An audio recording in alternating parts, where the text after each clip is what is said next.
Phoenix ডিমনকে বাঁচানোর জন্য যুদ্ধের রাজা নিজের সবকিছু হারিয়ে ফেলল। শুধুমাত্র তাকে বাঁচানোর জন্য নিজের পজিশন, হেভেন সবকিছু ছেড়ে দিল। কিন্তু শেষটা আপনি কল্পনাও করতে পারবেন না। তাদের ভালোবাসাটা শুরু যেমন মধুর ছিল, তেমনি এক সময় সেটা চরম বিষাক্ত রূপ লাভ করে। তাদের মাঝে চরম সত্যই সে কড়া নাড়ে, আর তা হলো গড এবং ডিমন কখনো এক হতে পারে না। এক সময় তারা দুজনই একে অন্যকে ভীষণ ভালোবেসেছিল, কিন্তু সময়ের সাথে সাথে কেন তারা একে অন্যের শত্রুতে পরিণত হলো, সেই গল্পই তোমাদেরকে বলবো। তোমাদের পছন্দের আবারও ফ্যান্টাসি রোমান্স ড্রামা নিয়ে এসেছি, যার মোট 40টা এপিসোড আছে। এই ড্রামার নাম হলো ডেস্টিনি অ্যান্ড সেভিং। তো চলো ড্রামার কাহিনী শুরু করা যাক। ড্রামার শুরুতেই বলা হয় একটা জাদুকরী পাথর ছিল, যেই পাথরটা কুনলুন মাউন্টেনে লুকানো ছিল। এই পাথরের শক্তি দ্বারা 3টা বিশ্বকে কন্ট্রোল করা যেত। এই পাথরের শক্তি এতটাই বেশি ছিল যে এটার শক্তির মাধ্যমে স্বর্গ এবং পৃথিবীর যে কোনো সময়কেই পরিবর্তন করা যেত। এমনকি এটার মাধ্যমে জীবন মৃত্যুকেও কন্ট্রোল করা যেত।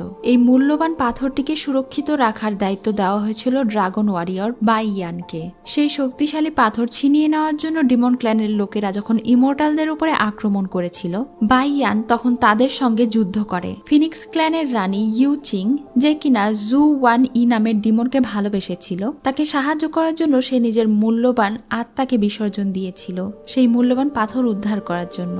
যখন ডিমনেরা সেই পাথর উদ্ধার করে ফেলেছিল, তখন bai ইয়ান তাকে আটকানোর জন্য নিজের বরফের শক্তি ব্যবহার করে সেই মূল্যবান পাথর সহ সকল ডিমনকে সমুদ্রের তলদেশে বন্দী করে দেয়।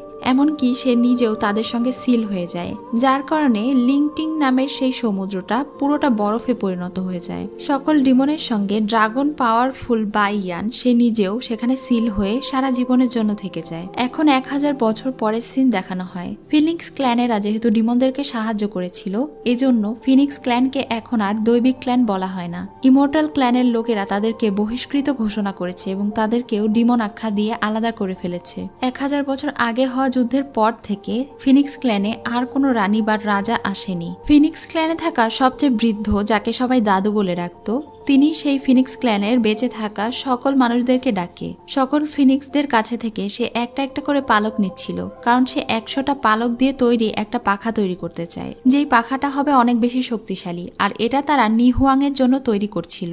এই নিহুয়াং ছিল তাদের ক্ল্যানের, যিনি রানী মারা গিয়েছে তার একমাত্র মেয়ে। মারা যাওয়া রানীর দেহাবশেষ থেকেই তার জন্ম হয়েছে।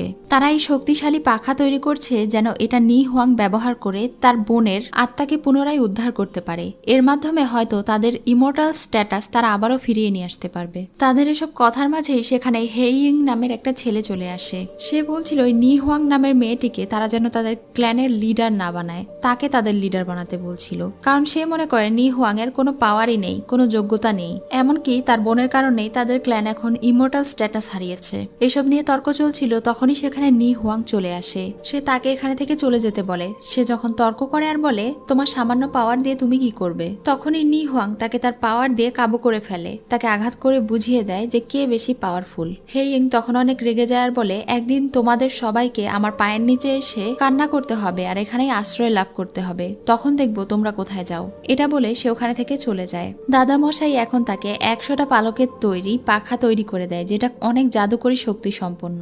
এটা দিয়ে তারা তাকে গুড লাক জানায় আর বলে সে যেন দ্রুতই তার বোন ইউ চিংকে সেই বরফের পাহাড় থেকে উদ্ধার করে নিয়ে আসতে পারে, তার আত্মাকে পুনরুদ্ধার করতে পারে।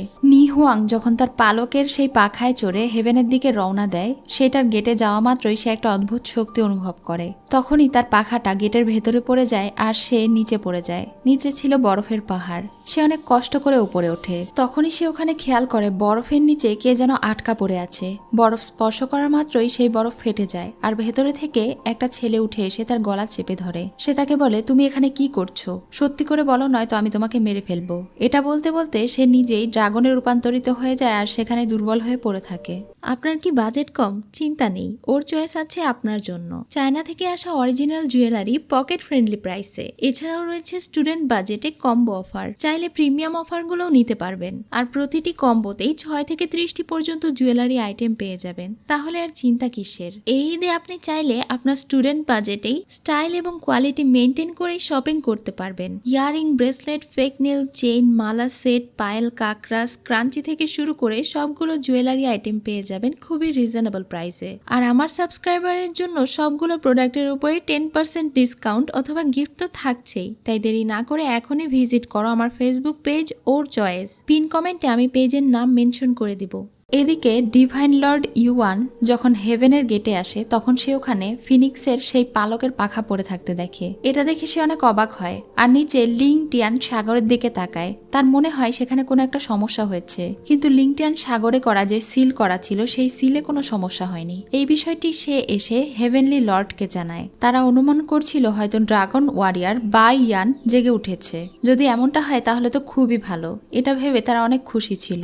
এদিকে নি হুয়াং বাই ইয়ানকে আবার পুনরায় মানুষরূপে ফিরিয়ে নিয়ে আসার জন্য নিজের জাদু ব্যবহার করে সেখানে একটা পুকুর তৈরি করে, যেটা বাই ইয়ানের শরীরকে হিল করবে। কিছুক্ষণ সে ওখানে শুয়ে ঘুমিয়ে পড়ে। কয়েক ঘন্টা পরে বাই ইয়ান তার ড্রাগন রূপ থেকে আবারও মানুষ রূপ ধারণ করে উঠে আসে। সে ঘুমন্ত নিহুয়াংকে চেক করে বুঝতে পারে সে একটা সাধারণ ফিনিক্স পাখি, কিন্তু এরপরেও সে কিভাবে এই লিং টিয়ান সাগরে প্রবেশ করলো এবং ব্যারিয়ার ভেঙে তাকে মুক্ত করলো এটাই সে বুঝতে পারছিল না। নিহুয়াং এর যখন জ্ঞান ফিরে আসে তখন সে আশেপাশে সেই ড্রাগনকে না দেখতে পেয়ে অস্থির হয়ে যায়। তখনই বাই সেখানে আসে আর তাকে বলে আমি এখানে আছি। তখন সে বলে ও তুমি এখানে, আমি তো তোমার প্রাণ বাঁচিয়েছি, তোমার আমাকে ধন্যবাদ দেওয়া উচিত। বাই তাকে জিজ্ঞাসা করে সে আসলে কে আর এখানে সে কিভাবে প্রবেশ করলো। তখন সে বলে আমি জানি না কিভাবে প্রবেশ করলাম, আমি তো বাহিরে ঘুরে বেড়াচ্ছিলাম, তখন এখানে পড়ে গিয়েছি। বাই তাকে জিজ্ঞাসা করে বাহিরের আবহাওয়া এখন কেমন, বাহিরে কি ঠান্ডা।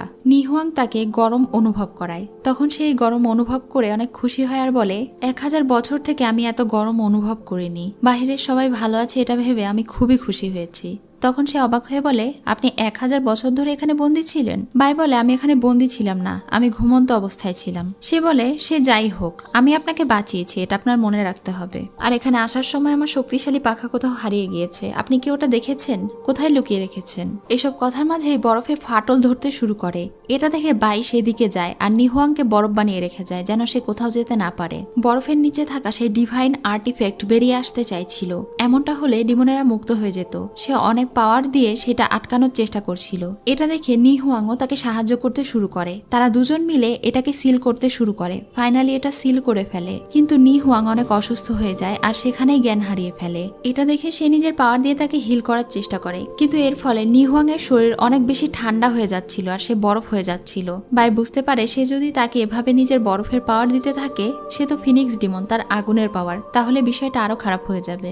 এজন্য সে তাকে হিলিং পুকুরে নিয়ে যায় আর সেখানে গিয়ে নিজের শরীরের তাপের সাহায্যে তাকে হিল করতে থাকে। এইসব কাজ শেষে তারা দুজন একসঙ্গে ঘুমিয়ে পড়ে। ঘুম থেকে উঠে তারা দুজন একে অন্যকে জড়িয়ে থাকতে দেখে অনেক লজ্জা পেয়ে যায়। নিহুয়াং বাড়ি ফিরে যেতে চায়, কিন্তু সে তাকে যেতে দেয় না, কারণ সে জানতে চাইছিল নিহুয়াং আসলে এখানে কি করতে এসেছে। এজন্য সে জোর করে তাকে নিজের সঙ্গে করে হেভেনে নিয়ে যায়। যখন সে প্রবেশ করে তাকে দেখে সবাই অনেক খুশি হয়ে যায়। 1000 বছর পরে তার মাস্টারকে দেখে তো শিষ্যও অনেক খুশি হয়ে যায়। নিহুয়াং এবার বাইয়ের আসল পরিচয় জানতে পারে। সে এখানে জানতে পারে 1000 বছর পূর্বে পুরো পৃথিবীকে যে বাঁচিয়েছিল সে আর কেউ নয়, এই ড্রাগন ওয়ারিয়র বাই। তাকে হেভেনের প্রাসাদে থাকা সকলে অভিবাদন জানায়। সবাই তাকে দেখে অনেক খুশি ছিল, তাকে অনেক সুন্দর সুন্দর উপহার দিচ্ছিল। এখানে মাস্টার ইউয়ান তাকে জিজ্ঞাসা করে সে তার সঙ্গে করে কাকে নিয়ে এসেছে, ওই মেয়েটা কে, মেয়ের পরিচয় কি। বাই ইয়ান তাদের সবাইকে জানায় সে একটা সিম্পল কই মাছ। সে তাকে নিজের শিষ্য হিসেবে এখানে নিয়ে এসেছে। পথে সে তাকে অনেক সাহায্য করেছিল, এজন্য সে তাকে নিজের শিষ্য বানিয়েছে। সে নিহুয়াং এর পরিচয় লুকাচ্ছিল, কারণ ইমোর্টাল ক্ল্যান যদি জানতে পারে সে একটা ফিনিক্স পাখি তাহলে তাকে শাস্তি দেওয়া হবে। এই বিষয়টাই যখন নিহুয়াং তার বন্ধুকে বলতে যাচ্ছিল তখনই সে গিয়ে তার মুখ বন্ধ করে দেয় আর তার শিষ্যকে চলে যেতে বলে। শিষ্য চলে যাওয়ার পরে মিস্টার বাই তাকে ভালো করে বুঝিয়ে বলে যে কেন সে তার পরিচয় হাইড করেছে আর তাকে কই মাছ বলে সম্বোধন করেছে। এখন সে তার আসল পাওয়ার সিল করে তাকে কই মাছে রূপান্তর করে দেয় যেন কেউ তাকে ফিনিক্স পাখি হিসেবে চিনতে না পারে। এজন্য তো নিহুয়াং অনেক বেশি রেগে যায়। তার এই কই মাছ হওয়া একদমই পছন্দ ছিল না, কিন্তু বাই এখন তাকে বলে আমি আজ থেকে তোমার মাস্টার, তুমি আমার শিষ্য, আমি যা বলবো তাই তোমাকে শুনে চলতে হবে। যদি কেউ এখানে তোমার আসল পরিচয় জেনে যায় তাহলে আমাকে হেভেনলি স্ট্রাইক নিতে হবে আর তোমাকে তো মেরেই ফেলবে। যাই হোক তুমি সেই লিংটিয়ান সাগরে কেন গিয়েছিলে আমাকে বলো। তখন সে বলে সে তার বোনের আত্মা উদ্ধার করতে গিয়েছিল। সে যেন তাকে তার বোনের আত্মা উদ্ধার করতে সাহায্য করে এবং তার সেই জাদুকরি পাখাটাও খুঁজে দিতে সাহায্য করে। তখন তার মাস্টার বলে আমি ভেবে দেখব। এরপরে বাই গিয়ে ইউয়ানের সঙ্গে দেখা করে। ইউয়ান তার সঙ্গে গল্প করতে করতে বলে সে যেদিন যে জেগে উঠেছিল সেই দিন তাদের হেভেনলি গেটে এই পাখা সে খুঁজে পেয়েছে। এটা দেখা মাত্রই বাই চিনে ফেলে যে এটা নি হুয়াং এর পাখা। সে বলে এটা খুব একটা পাওয়ারফুল না, কিন্তু তুমি কি আশেপাশে কাউকে দেখেছিলে? তখন বাই বলে না, আমি তো কাউকে দেখিনি, আর এটা যে কারো হাত থেকে হয়তো পড়ে গিয়েছে। ইউয়ান এখন নি হুয়াং এর ব্যাপারে জিজ্ঞাসা করে সে কেমন আছে। তখন বাই তাকে তার ব্যাপারে বলছিল যে সে একটা সামান্য কই মাছ, এজন্য সে তাকে ম্যানার্স শেখাচ্ছে, কিভাবে এখানে চলাফেরা করতে হবে, এইসব কিছু। সেই দিন রাতে তারা তিনজন মিলে হেভেনের সবচেয়ে উঁচু জায়গায় গিয়ে বসে। এই জায়গাটা খুবই সুন্দর ছিল, আর এখান থেকে পুরো মহাকাশ অনেক কাছে থেকে দেখা যেত। বাই যখন চা পান করছিল তখন সে জোর করে সেই চাটা নিয়ে নেয় আর খেয়ে দেখে এটা খুবই কড়া। তখন বলে এটা আপনি কেন খান? তখন পাশে বসে থাকা চিংহা বলে মাস্টার এটা খায় কারণ তার শরীরটা একটু খারাপ, তাকে এখানকার ডাক্তার বলেছে দিনে 2 বার এই চা পান করতে, তাহলে সে ধীরে ধীরে স্ট্রং হয়ে যাবে। এটা শুনে নি হুয়াং বলে সে 1000 বছর ধরে বেঁচে ছিল বরফের নিচে, তারপরেও তার শরীরে কি এমন সমস্যা হতে পারে? বাই বলে এটা আমাদের শরীরের সমস্যা নয়, তবে আমাদেরকে পাওয়ার প্র্যাকটিস করার জন্য সবসময় নিজের শরীরকে হিল রাখতে হয়। পরদিন সকালে চিংহা নিহুয়াংকে সঙ্গে করে ভোরের কুয়াশা জমা পুকুরের কাছে নিয়ে আসে। সে তাকে বলে তুমি তো একটা কই মাছ, তাই না? অনেকক্ষণ থেকে তুমি পানিতে নামোনি। বন্ধু হিসেবে তো তোমার জন্য আমি এতটুকু করতেই পারি, তুমি পানিতে গোসল করতে পারো। কিন্তু নিহুয়াং বলে আমার পানি পছন্দ না। তখন সে বলে কি মজা করছো? এটা বলে সে তাকে ধাক্কা দিয়ে পুকুরে ফেলে দেয় আর সেখানে থেকে চলে যায়। এদিকে নি হুয়াং সাঁতার জানতো না, এজন্য সে পানিতে ডুবতে থাকে আর মনে মনে ভাবতে থাকে বাই যেন তাকে বাঁচাতে আসে। কিছুক্ষণ পরে চিংহা গিয়ে যখন তার মাস্টারকে বলে যে সে নি হুয়াংকে সেই পুকুরে ফেলে রেখে এসেছে, তখন তো তার মাস্টার দ্রুত সেখানে থেকে চলে যায়। সে পানিতে ঝাঁপ দেয় আর নিহুয়াংকে বাঁচানোর জন্য নিজের মুখ দিয়ে নিঃশ্বাস দেয়। এসব কিছুর পরে চিংহা নিহুয়াংকে বলে আমার তো এটা বিশ্বাসই হচ্ছে না, তুমি একটা কই মাছ হয়ে সাঁতার পারো না, এমনকি তুমি তো উঠতেও পারো না, তাহলে তোমার কি পাওয়ার আছে? তুমি তো ইউজলেস। নিহুয়াং এটা শুনে অনেক রেগে যায় আর বলে আমি তোমাদের সাথে থাকবোই না, আমি আজকেই চলে যাব। এটা বলে সে যখন যেতে থাকে চিংহাও তাকে পিছু করতে থাকে। এদিকে বাই ইউয়ানের সঙ্গে গিয়ে দেখা করে আর কথায় কথায় তাকে বলে তুমি সেই দিন আমাকে একটা পাখার ব্যাপারে বলেছিলে, তুমি কি আমাকে সেই পাখাটা দেবে? এটা শুনে ইউয়ান একটু অবাক হয়ে বলে কিন্তু ওই পাখাটা আপনি কি করবেন? তাদের কথার মাঝেই সেখানে নিহুয়াং আর চিংহা চলে আসে। তাদেরকে দেখে বাই ইউয়ানকে বলে আসলে সেই পাখাটা আমি চিংহাকে গিফট করতে চাই। এটা খুব একটা পাওয়ারফুল নয়, তবে আমার মনে হয় সেইটা কাজে লাগাতে পারবে। পাখার ব্যাপারে শোনা মাত্রই নিহুয়াং চেঁচিয়ে বলে কিসের পাখা? কোন পাখা? আপনি কি ওই পাখাটা খুঁজে পেয়েছেন? এটা শুনে বাই তার মুখ বন্ধ করে দেয় জাদু দিয়ে। তখন ইউয়ানের একটু সন্দেহ হয়। সে তখন বাইকে বলে সে অবশ্যই এটা নিতে পারে। চিংহা তো আপনারই শিষ্য আর সে 1000 বছর থেকে এখানে আছে, কোনো সমস্যা নেই, তবে আমি তাকে পরবর্তীতে এটা দেব, প্রথমে এটা একটু পরীক্ষা করা দরকার। এটা বলে তিনি সেখানে থেকে চলে যান। বাই নিহুয়াং এর কাছে যায় আর বলে তুমি কেন প্রত্যেকবার আমাদের মধ্যে আসছো? তোমাকে বারবার বলছি নিজের পরিচয় রিভিল করো না। তখন সে বলে ওই পাখা তো আমার, তাহলে বলতে সমস্যা কি যে ওটা আমার? তখন বাই বলে যদি এটা বলার পরে তুমি সেটা হারিয়ে ফেলো সেটা কি ভালো হবে? আমি তো ওটা নিতেই চাচ্ছিলাম। নিহুয়াং তখন আর কিছু বলে না আর বলে ঠিক আছে, তাহলে আপনি আমাকে সেটা নিয়ে দিন, কিন্তু এরপরে আমি আর এখানে থাকবো না। বাই বলে তোমার যদি এখানে খারাপ লাগে আজকে রাতে তোমাকে নিয়ে ঘুরতে যাব। এটা শুনে তো তার অনেক ভালো লাগে আর সে খুশি হয়ে যায়। এদিকে ইউয়ান বিভিন্ন ধরনের বই পড়ে খুঁজে বের করে যে সেই পাখাটি আসলে ফিনিক্সের পালক দিয়ে তৈরি। সেদিন রাতে বাই নিহুয়াংকে নিয়ে যায় সবচেয়ে উপরের জায়গায়, কারণ আজকে পৃথিবীর সবচেয়ে সুন্দর দৃশ্য তারা দেখতে চলেছিল। তাদের সামনে একে একে অনেকগুলো তারা বর্ষণ হতে শুরু করে, আর এটা হাজারো বছরে মাত্র একবার হয়। এজন্য বাই তাকে বলে তুমি অনেক লাকি, এগুলো আমরা হাজারো বছরে একবার দেখতে পাই, আর তুমি দেখো কত অল্প বয়সে এটা দেখতে পাচ্ছ। নি হুয়াং তাকে নাম ধরে ডাকে, অর্থাৎ বাই বলে ডাকে, কিন্তু তিনি বারবার তাকে মাস্টার বলতে বলেন, কিন্তু সে কিছুতেই মাস্টার বলে না। এসব কথায় কথায় যেন নিহুয়াং এর দিকেই তার চোখ আটকে যায়। এদিকে ইউয়ান তার একজন সিনিয়রকে সেই পালকের পাখা দেখায়। তখন তিনি চিনতে পারে যে এটা আসলে ফিনিক্স ক্ল্যানের পাখা। এবার তারা দুজনই সন্দেহ করে যে বাই তার সঙ্গে করে যে মেয়েটিকে নিয়ে এসেছে সে হয়তো ফিনিক্স ক্ল্যানেরই কেউ হবে। এজন্য তারা তাদের দুজনকে হেভেনলি প্যালেসে ডেকে পাঠায়। রাজার সামনে সেই স্পিরিচুয়াল পালকের পাখা উপস্থিত করা হয় এবং তাদেরকে জিজ্ঞাসা করা হয় যে এটা তারা চেনে কিনা, আর বাই এটা ইউয়ানের কাছে থেকে কেন চেয়েছে। সবাই তাকে এখানে জেরা করছিল আর বলছিল তার ঘুম হঠাৎ করে কি করে ভেঙে গেল। লিংটিয়ান সাগরে কি কোনো ফিনিক্স ডিমন এসে তার ঘুম ভাঙিয়েছিল? কারণ তাদের কাছে এমন স্পিরিচুয়াল পাওয়ার থাকে। নিহুয়াং তার মুখে মুখে তর্ক করে বলে কিন্তু বাই আপনাকে মিথ্যে কথা কেন বলবে? তখন সেখানকার সম্রাট রেগে যায় আর বলে তুমি একটা সামান্য কই মাছ হয়ে মুখে মুখে তর্ক করছো, আর এই সামান্য কই মাছ বাইয়ের কাছে এত প্রিয় কেন? সে কেন তার হয়ে সাফাই গাইছে এটা জিজ্ঞাসা করে। তখন বাই তাকে বাঁচানোর জন্য বলে আসলে আমি নিহুয়াংকে প্রথম দেখাতেই ভালোবেসে ফেলেছিলাম। যদিও সে একটা সামান্য কই মাছ, কিন্তু আমি তাকে ভালোবাসি। এজন্য আমি চাই না তার কোনো ক্ষতি হোক, আর তাকে আমার সঙ্গে করে নিয়ে এসেছি। সে যে তাকে ভালোবাসে এটা জানার পরে তো নিহুয়াংয়ের চোখে পানি চলে আসে, কারণ সেও এখন বাইকে ভালোবেসে ফেলেছে। রাজা তাদের এই অসম ভালোবাসাকে মেনে নিতে চায় না, কারণ বাই হলো অনেক উচ্চ পদস্থ এবং সে হলো ড্রাগন ওয়ারিয়র। সে কিভাবে সামান্য একটা কই মাছকে ভালোবাসতে পারে, আর তার দায়িত্ব হলো এই পুরো পৃথিবীকে প্রোটেক্ট করা। ভালোবাসা এবং বিয়েতে তার ইন্টারেস্ট থাকা উচিত নয়। এসব কিছু শুনে নিহুয়াং রেগে রাজাকে বলে, আমি সামান্য কোনো কই মাছ নই, আমি তার যোগ্য।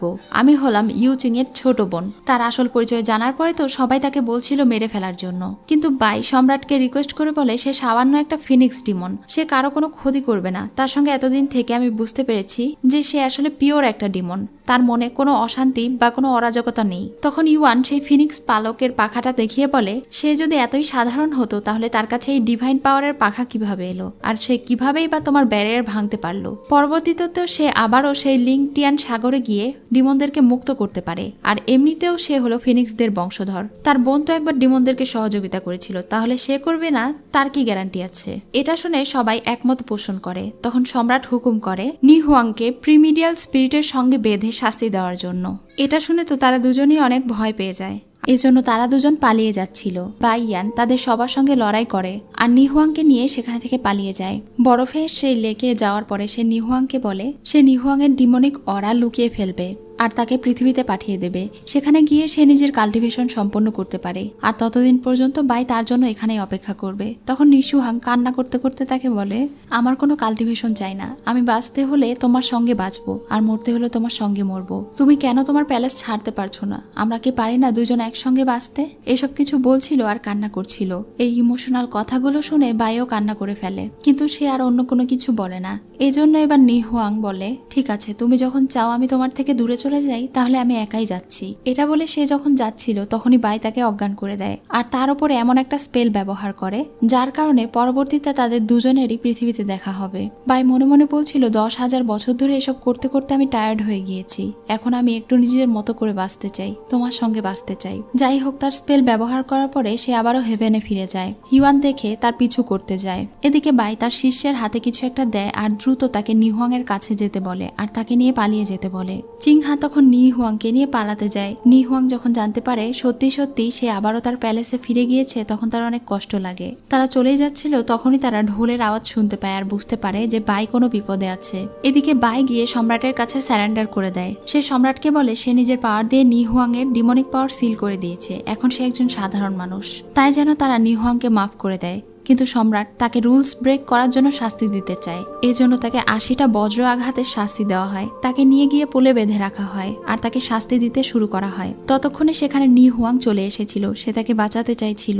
তখনই তার বন্ধু তাকে মনে করিয়ে দেয় যে তাদের মাস্টার তাকে বাঁচানোর জন্য নিজের জীবনের অর্ধেক কাল্টিভেশন ওয়েস্ট করে দিয়েছে, সে যেন এটা না করে। কিন্তু তবুও সে তার মাস্টারকে বাঁচাবেই। এজন্য সে ইউয়ানকে আঘাত করে আর তার কাছে থাকা নিজের সেই পাওয়ারফুল পাখাটা নিয়ে নেয়। সে এখন বাইকে বলে, তুমি আমাকে বাঁচিয়েছিলে, এবার আমার পালা তোমাকে বাঁচানোর। এটা বলেই সে জোরে চিৎকার দিয়ে ওঠে আর তার আসল রূপে চলে আসে। সে ওখানে থাকা সবাইকে আঘাত করে, কেউ তার সঙ্গে পেরে ওঠে না, কারণ সে অনেক বেশি পাওয়ারফুল হয়ে গিয়েছিল। ইউয়ান দেখতে পায় সেই হলো সেই লেজেন্ডারি 7 রঙের পুরনো ফায়ার ফিনিক্সের বংশধর। এবার সে বুঝতে পারে কেন সে ওই ব্যারিয়ার ভাঙতে পেরেছিল। নিহুয়াং এক মুহূর্তও টাইম ওয়েস্ট না করে বাইকে নিয়ে সেখানে থেকে উড়ে চলে যায়। তার এই আসল রূপ সম্রাটও দেখে ফেলেছিল, আর এটা দেখে তারা আশঙ্কা করছিল আবারও ডিমনিক রিলিম এখানে ফিরে না আসে। তারা দুজনে এখন আইস লেকে চলে যায়। নিহুয়াং এখানে তার পাখায় কিছু একটা দেখতে পায়। এটা আর কেউ নয়, বরং তার মায়ের প্রতিচ্ছবি ছিল। তার মা তাকে বলছিল তার মা মারা যাওয়ার আগে তার লাস্ট অরা এই পাখায় রেখে গিয়েছে। তাই নিহুয়াং যদি বড় হয় তাহলে সে যেন একদম সাধারণভাবে জীবনযাপন করে, তারা তাদের ভাগ্য বদলাতে পারবে না। তবে এটা সম্পূর্ণ নিহুয়াং এর উপরেই নির্ভর করে যে সে কি হবে। সে যেন তার মায়ের মতো ভুল না করে, সে যেন তার জীবন ভালোভাবে অতিবাহিত করে এবং ভালো মন্দের জ্ঞান রাখে। এসব কিছু দেখে সে অনেক কান্না করছিল আর বলছিল, আমার বাবা মা হয়তো আমার কারণেই মারা গিয়েছে, কিন্তু বাই তাকে বলে নিজেকে দোষারোপ না করতে। যাই হোক, এরপরেও সে তার বোনকে খুঁজতে যেতে চায়, আর তার আগে সে বাইকে বলে বাইও যেন তার সঙ্গে যায়। তারা দুজন প্রথমে গিয়ে পৃথিবীতে ট্রিবিউলেশন করে আসবে, এরপরে পাওয়ারফুল হলে সে তার বোনকে খুঁজবে এবং মুক্ত করার চেষ্টা করবে। পৃথিবীতে যাওয়ার জন্য বাই তাকে বলে সেখানে যাওয়ার আগে নিহুয়াং এর ভেতরে থাকা তার ডিমন কোড তার ভেতরে থেকে এক্সট্রাক্ট করতে হবে, নয়তো পৃথিবীতে তাকে অনেকে খুঁজে পেয়ে তার ক্ষতি করার চেষ্টা করতে পারে। কিন্তু এটা করলে তো নিহুয়াং তার সমস্ত স্মৃতি ভুলে যাবে, সেটা করতে চাইছিল না, কিন্তু তাকে এটা করতেই হবে। তাদের দুজনকে একসঙ্গে জীবন অতিবাহিত করতে হলে তাদেরকে এই কষ্টটা সহ্য করতেই হবে। এজন্য তারা দুজনই এক অন্যকে জড়িয়ে ধরে আর কান্না করে। এরপর তারা দুজন তাদের প্ল্যান মতো হেভেনে ফিরে যায় আর সেখানে গিয়ে সারেন্ডার করতে চায়। এটা শুনে তো ইউয়ান অনেক অবাক হয়ে যায়। যাই হোক, এবার নিহুয়াংকে সেখানে নিয়ে গিয়ে বেঁধে ফেলা হয়। তখন ইউয়ান তার সঙ্গে গিয়ে কথা বলে আর বলে সে একটা বোকার মতো ডিসিশন নিয়েছে। ওই যুদ্ধের দেবতাকে ভালোবেসে সে ভুল করেছে। কিন্তু নিহুয়াং তার কথায় রাগ করে না এবং তার কথায় ডিস্ট্র্যাক্টও হয় না। এদিকে বাইকে দেখি সে গিয়ে সম্রাটের কাছে মাফ চায় আর তার ভুল স্বীকার করে। তখন সম্রাট এতে খুশি হয়। এখন সে সম্রাটকে রিকোয়েস্ট করে বলে সে যেন তাকে নিহুয়াং এর সঙ্গে বিয়ের অনুমতি দেয়। নিহুয়াং নিজের ডিমন কোর আহুতি দিতে রাজি আছে আর সে সাধারণ একটা মেয়ে হতেও রাজি হয়ে গিয়েছে। কিন্তু এটা শুনে সম্রাট রেগে যায় আর বলে তুমি হচ্ছে সব থেকে হাই রেপুটেটেড আর বংশ পরম্পরায় সমস্ত যুদ্ধের দেবতারাই হেভেন এবং মর্টাল ওয়ার্ল্ড রক্ষা করে এসেছে, আর তুমি কিনা বলছো ওই সামান্য একটা মেয়েকে বিয়ে করবে? এটা আমি কখনোই মেনে নেব না। এটা শুনে বাইয়ের মন খারাপ হয়ে যায়। এরপর সে নিহুয়াং এর সঙ্গে দেখা করতে যায়। সে এখানে এসেছিল নিহুয়াং এর ভেতরে থাকা ডিমন কোরটা বের করে নিতে। সে তাকে জিজ্ঞাসা করে এই চাকু দিয়ে আমার বুকে আঘাত করলে কি আমি মারা যাব? বাই তখন তাকে বলে একটু আঘাত পাবে, কিন্তু তোমার কিচ্ছু হবে না, আমি আছি। এটা বলে সে তার বুকে আঘাত করতে শুরু করে আর সেই ডিমন কোর বের করার প্রসেস শুরু করে দেয়। তখনই সেখানে একটা লোক এসে তাকে বলে আপনি যেটা চেয়েছিলেন সেটা ম্যানেজ হয়ে গিয়েছে, ভয়েড কোর নিয়ে এসেছি। এটা দেখে নিহুয়াং মনে করে বাই তাকে ধোকা দিয়েছে আর সে আসলে তাকে পুরোপুরি ভ্যানিশ করে ফেলতে চায়। কিন্তু বাই তাকে বারবার বোঝানোর চেষ্টা করছিল এমনটা নয়, তার এই কাজ সম্পন্ন করতে দেরি হচ্ছে জন্য ইউয়ান তাকে সাহায্য করে। এবার নিহুয়াং প্রচন্ড রেগে যায়। সে তাদের উপরে আঘাত করে বসে আর তার ভেতরে থেকে ইন ইয়াং অরা বের হয়, যেটা খুবই পাওয়ারফুল ছিল। সে চাইলেই খুব সহজে আইস লেক মেল্ট করে ফেলতে পারবে। এজন্য তারা তাকে ধরার চেষ্টা করে, কিন্তু সে ওখানে থেকে পালিয়ে যায়। নিহুয়াং এর পাওয়ার সেন্স করে সে মিলেনিয়াম ডিগ্রি পাথরটা বের হয়ে আসে বরফ গলিয়ে। ইউয়ান সেখানে যায় আর লোভে পড়ে যায়। মনে মনে ভাবতে থাকে এই মিলেনিয়াম ডিগ্রি যদি সে একবার অর্জন করতে পারে তাহলে সে 3টা পৃথিবীর মালিক হয়ে যেতে পারবে আর সবচেয়ে পাওয়ারফুল হয়ে যেতে পারবে। এই লোভে পড়ে সে ওই মিলেনিয়াম ডিগ্রি হাসিল করার চেষ্টা করতে শুরু করে, যার ফলে এটা তাকে জ্বালিয়ে ফুরিয়ে ছাড়খাড় করে দিতে শুরু করে। এদিকে নিহুয়াং পালিয়ে যাচ্ছিল, কিন্তু সেই লোকেরা তাকে ধরে ফেলে আর তাকে বন্দি করতে শুরু করে। বাই তাকে সাহায্য করতে চায়, কিন্তু নিহুয়াং আর তার কোনো কথাই শোনে না। সে তাদের হাতে থাকা ওই জাদুর গামলা ভেঙে ফেলে। এরপরে তারা দুজনই অনেক বেশি আহত হয়ে যায়। এখন বাই তার কাছে এসে কান্না করতে করতে বলে আমি কখনোই এখানকার রুলস ভাঙতে পারিনি, তবে আমি তোমাকে মিথ্যে বলিনি, আমি আমার প্রমিস ভাঙিনি, আমি অবশ্যই আমার প্রমিস রক্ষা করব। এটা বলে সে নিহুয়াংকে একটা কিস করে। আসলে এর মাধ্যমে সে নিজের ডিমন কোর নিহুয়াং এর মধ্যে দিয়ে দিয়েছিল। এখন তারা দুইজনই পৃথিবীতে চলে যাবে। নিহুয়াং তাকে চিনতে না পারলেও সে নিহুয়াংকে চিনতে পারবে। এটা বলে সে কান্না করছিল। তখন নিহুয়াংও কান্না করে দেয় আর তারা দুজনই ধীরে ধীরে পৃথিবীতে চলে যায়। এদিকে সিনিয়র মাস্টারেরা আইস লেকে গিয়ে দেখতে পায় সেখানে ইউয়ানের শরীর একদম পুড়ে গিয়েছে। যেহেতু লোভে পড়ে এই আর্টিফ্যাক্ট সে অর্জন করার চেষ্টা করেছিল, যার কারণে সে ডিমনে পরিণত হয়েছে। এজন্য তারা সেই আর্টিফ্যাক্টের সাহায্যে তাকে আইস লেকের নিচে ডিমন রিলিমে সিল করে ফেলে। এরপরে সিনিয়র গিয়ে সেই আর্টিফ্যাক্ট তাদের মহলের মাঝখানে সুরক্ষিতভাবে পুঁতে ফেলে। কেউ যেন এখানে থেকে খুঁজে না পায় আর এটার কোনো ক্ষতি না হয়, এজন্য অনেকজনকে সেখানে পাহারায় রেখে দেয়। এদিকে ডিমনে পরিণত হওয়া জ্বলন্ত সেই ইউয়ানকে দেখি। সে যেহেতু ডিমন রিলিমে পৌঁছে গিয়েছিল, এজন্য ডিমন কিং তার সেই অরা সংগ্রহ করে নেয়। এরপরে সে তাকে একটা জাদুর সাহায্যে পুনরায় জন্ম দিতে শুরু করে আর তাকে বলতে থাকে আমি হলাম তোমার মাস্টার, তোমাকে মনে রাখতে হবে এই ডিমন ক্ল্যানকে পুনরুদ্ধার করার জন্য তোমাকে আজ থেকে কাজ করে যেতে হবে, আর আমি হলাম তোমার মাস্টার। এটা বলে সে তার শরীর আবারও ঠিক করে দেয়। তখন ইউয়ান তাকে বলে ঠিক আছে, আপনি বলুন এখন থেকে আমি আপনার জন্য কি কাজ করব। তখন ডিমন কিং বলে শুধু আমার জন্য নয়, আমাদের রিলিমের সবার জন্য তোমাকে প্রতিশোধ নিতে হবে। আসলে ইউয়ান আগে সব স্মৃতি ভুলে গিয়েছিল, এজন্য সে এখন থেকে তার গ্র্যান্ড মাস্টারের জন্যই কাজ করবে। তাদের মিশন হবে ইমর্টাল ক্ল্যানকে ধ্বংস করা আর 3টা রিলিম জিতে নেওয়া। রাজা এখন তাকে নিজের গ্র্যান্ড প্রোটেক্টর ঘোষণা করে দেয়। ডিমন ক্ল্যানের সবাই এই নতুন লোকটাকে এত বড় একটা পদে দেওয়ার কারণে একটু বিরক্তই হয়। তাদের সবার মিশন ছিল সেই মিলেনিয়াম পাথরটাকে উদ্ধার করে ইমর্টাল ক্ল্যানের সঙ্গে প্রতিশোধ গ্রহণ করা এবং 3টা রিলিমের রাজা হওয়া। ডিমন রাজা এখানে তাদেরকে বলে তারা তাদের মিশনের অনেক কাছাকাছি চলে এসেছে, অনেক দিন থেকে তারা এই দিনের অপেক্ষা করেছিল, খুব দ্রুতই তারা এখানে থেকে মুক্ত হয়ে যাবে। সেখানে থাকা একজন রাজাকে জানায় সেই মিলেনিয়াম ডিগ্রি হেভেনের লোকের আইস লেক থেকে উঠে নিয়ে অন্য জায়গায় ট্রান্সফার করে দিয়েছে। এটা তাদের জন্য ছিল চরম সুযোগ, কারণ এখন একটা ফাটলের মাধ্যমে থেকে তারা বেরিয়ে আসতে পারবে। এজন্য রাজা এখন সমস্ত সৈনিকদেরকে নির্দেশ দেয় তারা যেন যুদ্ধের জন্য প্রস্তুত হয়, এখন তারা মুক্ত হয়ে যাবে। তখনই তার স্ত্রী এসে এটা করতে বারণ করে, আর তার স্ত্রী প্রেগনেন্ট ছিল, কিন্তু তিনি অনেক বেশি এক্সাইটেড ছিলেন আর বলছিলেন আমাদের ছেলে জন্মের পরে আমাদেরকে স্বাধীন দেখবে আর আমাদেরকে কষ্ট পেতে হবে না। এটা বলে সে যুদ্ধের এলান করে দেয়। এরপরেই শুরু হয় ডিমন ইমর্টাল যুদ্ধ। তারা সব গার্ডদেরকে হারিয়ে সে মিলেনিয়াম পাথর উদ্ধারের কাজ শুরু করে দেয়। তখনই সেখানে একজন ইমর্টাল চলে আসে আর ইউয়ানকে দেখে বলে, তুমি একটা ইমর্টাল হয়ে ডিমনদের সঙ্গে যোগ দিয়েছো।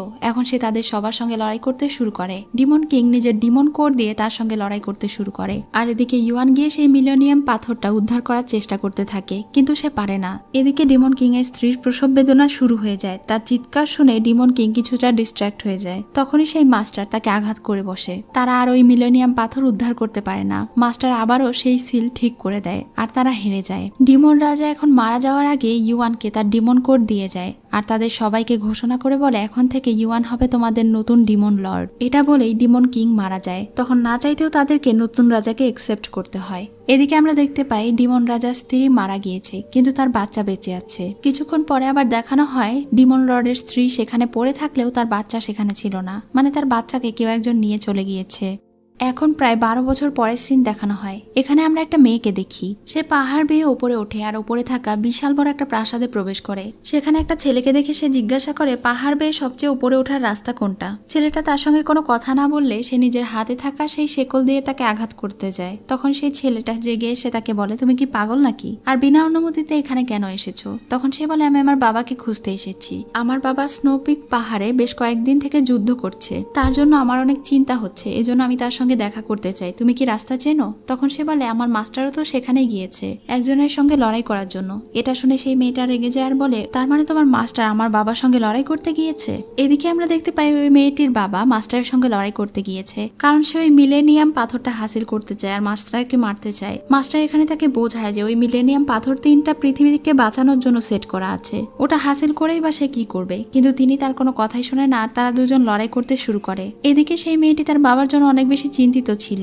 সে ওই ছেলেটার সঙ্গে অনেকক্ষণ বসে কথা বলে। এরপর সে তার বাবার সঙ্গে দেখা করার জন্য বাহিরে বেরিয়ে যায়। সে ওই ছেলেটাকেও তার সঙ্গে যেতে বলে, কিন্তু ছেলেটিকে তার মাস্টার একদম বারণ করে দিয়েছিল যেন সে এই লাইন পার হয়ে বাহিরে না যায়। কিন্তু সে তার মনকে মানাতে পারে না। সে ওই মেয়েটির পিছু পিছু চলে যায়। মেয়েটি যখন পাহাড় বেয়ে উঠছিল তখনই সে পড়ে যেতে লাগে। তখন ছেলেটি অনেক কষ্ট করে তাকে উপরে ওঠায় আর তাকে বাঁচায়। তখন মেয়েটি কৌতূহলবশত তাকে জিজ্ঞাসা করে, তুমি যে আমাকে স্পর্শ করলে তোমার হাতে ঠান্ডা লাগেনি? তখন ছেলেটি বলে, কই না তো। তখন এই বিষয়টা তার অনেক বেশি স্ট্রেঞ্জ লাগে। এজন্য সে তাকে বরফের মদ পোকার কুকুন দেখায়। এটা দেখে তো ছেলেটা চিনতে পারে আর অনেক অবাক হয়ে যায়। সে বলে, এটার ব্যাপারে আমি বই পড়েছি, এত মূল্যবান জিনিস তুমি কোথায় পেলে? তখন সে বলে, এটা আমার বাবা আমাকে দিয়েছে আমাকে প্রোটেক্ট করার জন্য। এটার সাহায্যে আমি অনেক কিছু স্পর্শ করতে পারি। আসলে আমি কোনো কিছু স্পর্শ করলেই সেটা বরফ হয়ে যায়, এমনকি কোনো মানুষকে স্পর্শ করলেও সে অনেক ঠান্ডা হয়ে যায়। এজন্য আমি এটা ব্যবহার করি বিভিন্ন জিনিস স্পর্শ করার জন্য। কিন্তু তুমি অনেক আলাদা, তোমাকে স্পর্শ করার পরেও তোমার কিচ্ছুই হচ্ছে না। এটা বলে সে তাকে আবারও স্পর্শ করে আর দেখে সে একদম স্বাভাবিক। এজন্য মেয়েটি অনেক খুশি হয়ে যায় আর বলে,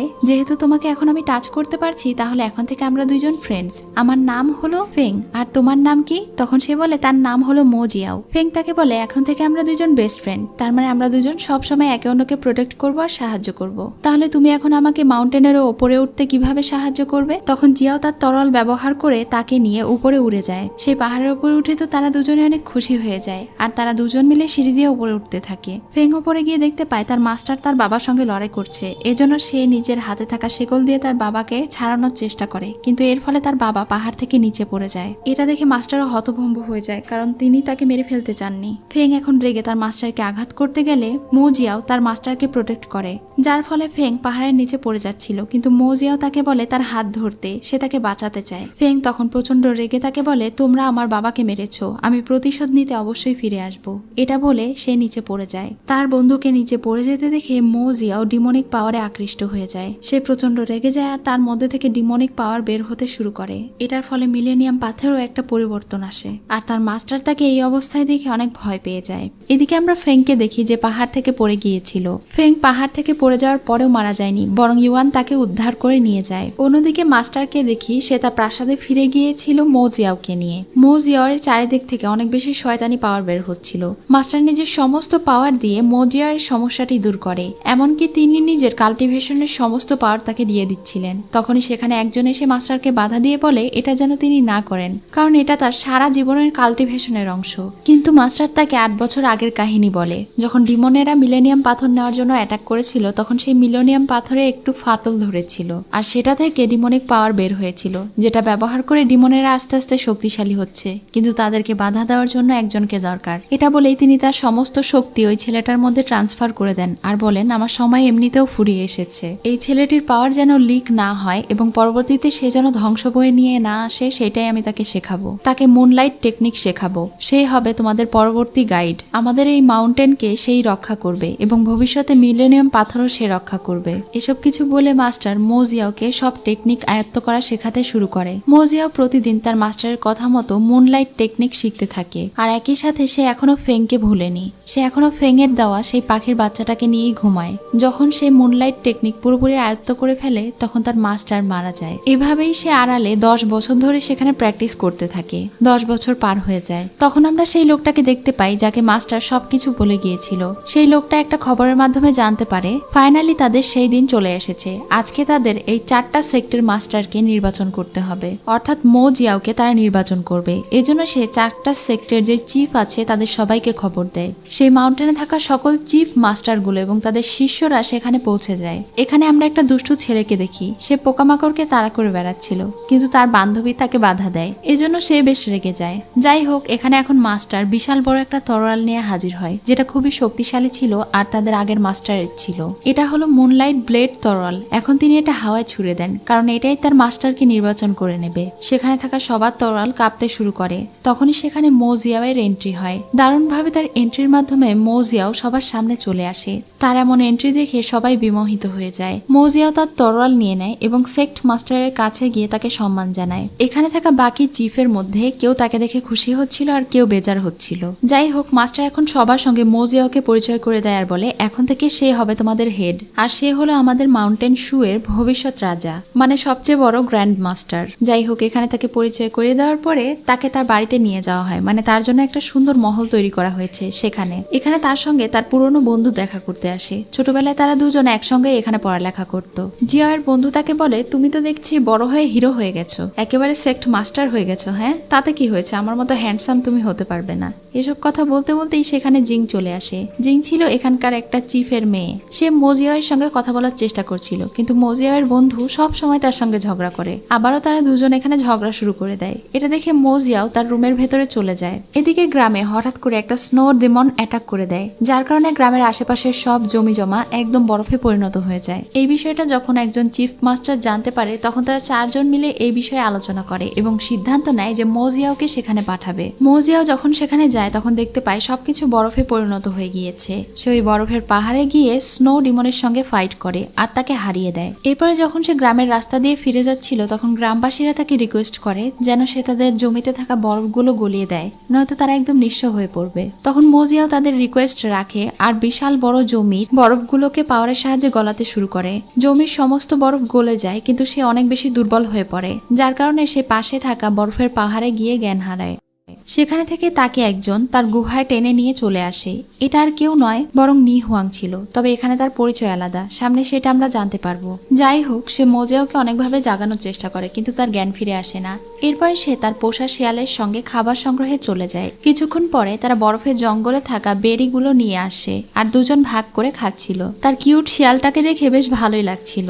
যাই হোক, কিছুক্ষণের মধ্যে মো জিয়াওয়ের জ্ঞান ফিরে আসে, কিন্তু সে কোনো কথাও বলতে পারছিল না আর নড়াচড়াও করতে পারছিল না। তাই সে নিজেই অনেক অবাক ছিল। তখন সেই মেয়েটি তাকে আরো ভালোভাবে সুস্থ করার জন্য কিছু খাবার দেয়, যেটা সে উগলে দেয়। রাতে সে অনেক কষ্ট করে নিজেকে হিল করে, কিন্তু সেই মেয়ে আর শিয়ালের আসার আওয়াজ পেয়ে আবারও শুয়ে থাকার ভান করে। সেই মেয়েটি এবং তার শিয়াল দুজন মিলে বরফ খাচ্ছিল আর বলছিল ফলটা খুবই সুস্বাদু। এটা দেখে মো জিয়াও বলে কিন্তু এটা তো কোনো ফল নয়, এটা তো বরফ। তখন মেয়েটি বলে আমরা এভাবেই ক্ষুধা নিবারণ করি, আজকে আমরা কোনো ফল পাইনি, তাই না খেয়ে থাকার থেকে বরফ খাওয়া ভালো। এটা শুনে তার অনেক খারাপ লাগে। সে বলে আমি গ্রাম থেকে তোমাদের জন্য খাবার নিয়ে আসছি। এটা বলেই মো জিয়াও চলে যায়। পরদিন সকালে সে খাবার নিয়ে ফিরে আসে। এই খাবার খেয়ে তো তার খুবই ভালো লাগে, তবে সে এই খাবার তার শিয়ালকে দিতে চাইছিল না, কারণ একবার এটা খাওয়ার অভ্যস্ত হয়ে গেলে তাদের আর জঙ্গলের ফল পছন্দ হবে না। যাই হোক, মো জিয়াও তাকে তার সঙ্গে করে বাহিরে নিয়ে যেতে চায়, কিন্তু সে বলে আমি যাব না, কারণ আমি গ্রামের সাধারণ মানুষদের মতো নই। এটা শুনে মো জিয়াও বলে ঠিক আছে, তাহলে তোমাদেরকে বিদায়, আর অনেক ধন্যবাদ আমাকে বাঁচানোর জন্য। এখন আমাকে আমার সেক্টে ফিরে যেতে হবে। এটা বলেই সে ওখানে থেকে চলে যায় আর আর তার চলে যাওয়া দেখে মেয়েটির মন অনেক খারাপ হয়ে যায়। মোজিয়াও যখন সেখানে থেকে চলে যাচ্ছিল তখনই সেই বরফের দানব আবারও তার সামনে চলে আসে। সে ওই দানবের সঙ্গে লড়াই করে। লড়াইয়ের এক পর্যায়ে যখন সে ওই দানবকে বেশি আঘাত করে তখন দেখতে পায় এটা আর কেউ নয় বরং সেই মেয়েটি। মেয়েটির এমন অবস্থা দেখে সে তাকে সঙ্গে করে গ্রামে নিয়ে যায় আর তাকে হিল করার চেষ্টা করে। যখন তাকে হিল করা হয়ে যায় তখন মেয়েটি বলে, তুমি প্রথম যে কিনা আমাকে এভাবে বরফের অবস্থায় দেখে ভয় পাচ্ছ না, তুমি কি আমাকে ঘৃণা করো? মোজিয়াও বলে না, কিন্তু তার এসব কথা শুনে হঠাৎ করে তার ফেংয়ের কথা মনে পড়ে। তবে সে আবার বিষয়টিকে ইগনোর করে তাকে জিজ্ঞাসা করে তার কি হয়েছিল। তখন সে বলে, আমি জানি না এই পাওয়ার কোথায় থেকে এলো, কিন্তু হঠাৎ করে এই পাওয়ার আমার মধ্যে জাগ্রত হয় আর আমি নিজের কন্ট্রোল হারিয়ে ফেলি, এজন্যই আমি মাউন্টেনে থাকি। তাকে হিল করার পরে মোজিয়াওয়ের বেশ খারাপ লাগছিল, এজন্য সে একটু বাহিরে যায়। তখন সেই গ্রাম প্রধান তাকে এসে জানায় যেহেতু সে তাদের গ্রামকে ডিমনের হাত থেকে রক্ষা করেছে এজন্য তারা খুবই কৃতজ্ঞ, কিন্তু ভেতরে সেই মেয়েটিকে। তখন সে বলে ওই মেয়েটি আহত, এজন্য তাকে এখানে নিয়ে এসেছি যেন সে সুস্থ হতে পারে। এটা শুনে গ্রাম প্রধানের কোনো আপত্তি ছিল না। এখন মোজিয়াও সেই মেয়েটিকে নিয়ে গ্রামের বাজারে ঘুরতে শুরু করে। যেহেতু সে ছোট থেকে মাউন্টেনে বড় হয়েছে তাই মানুষদের ব্যাপারে তার কোনো ধারণা নেই। মোজিয়াও তাকে এখানে শিখাচ্ছিল কিভাবে মানুষের মাঝে চলাফেরা করতে হয়, কিভাবে কোনো প্রোডাক্ট কেনার জন্য তাদেরকে বিনিময়ে টাকা দিতে হয় অথবা স্বর্ণ দিতে হয়, কিভাবে তার ছেলেদের কাছে থেকে দূরত্ব বজায় রাখতে হবে, এই সব কিছু বলছিল। সে তাকে একটা কাপড়ের দোকানে নিয়ে যায় আর একটা জামা কিনতে বলে। মেয়েটির একটা জামা পছন্দ হয়ে যায়, সে তাকে ওটা পরতে বলে আর সবার সামনেই সে ওটা পরতে শুরু করে, যার কারণে মোজিয়াও চিৎকার দিয়ে ওঠে আর তার হাতে থাকা সকল স্বর্ণ নিচে পড়ে যায়। সবাই সেটা কুড়িয়ে নিচ্ছিল। এরপরে সে তাকে ভালোভাবে কাপড়টা পরতে হেল্প করে আর তাকে বলে এরপরে আর কখনো যেন সে সব মানুষদের সামনে কাপড় পরিবর্তন না করে। মেয়েটির ক্ষুধা লেগেছিল, এজন্য সে তাকে খাবার খেতে বাহিরে নিয়ে যায়। এখানে তারা রাইস ডাম্পলিং খেতে বসে, কিন্তু মোজিয়াও তাকে শিখিয়ে দিচ্ছিল কিভাবে তাকে এটা খেতে হবে। কিন্তু মেয়েটি তার কথা শুনে না, সে চপস্টিক দিয়ে খাবার খেতে শুরু করে আর মোজিয়াওকে খাইয়ে দিচ্ছিল। মোজিয়াও তাকে বকা দিতে চাইলে বা কিছু বলতে চাইলে সে তার মাথায় আলতোভাবে নেড়ে দেয়, যেভাবে সে তার পোষা শিয়ালকে আদর করে। এটা দেখে তো সে অনেক অবাক হয়ে যায় আর শান্তও হয়ে যায়। এরপর সে একটু ইতস্তত বোধ করে বলে, রুলস নাম্বার 5 হচ্ছে এরপর থেকে আমার মাথায় আর টাচ করবে না। বাইরে গিয়ে মেয়েটি তার হাত ধরলে সে তাকে বলে, রুলস নাম্বার 5 হলো যখন তখন ছেলেদের হাত ধরবে না, আর তুমি একটা পরপুরুষের হাত কেন ধরছো?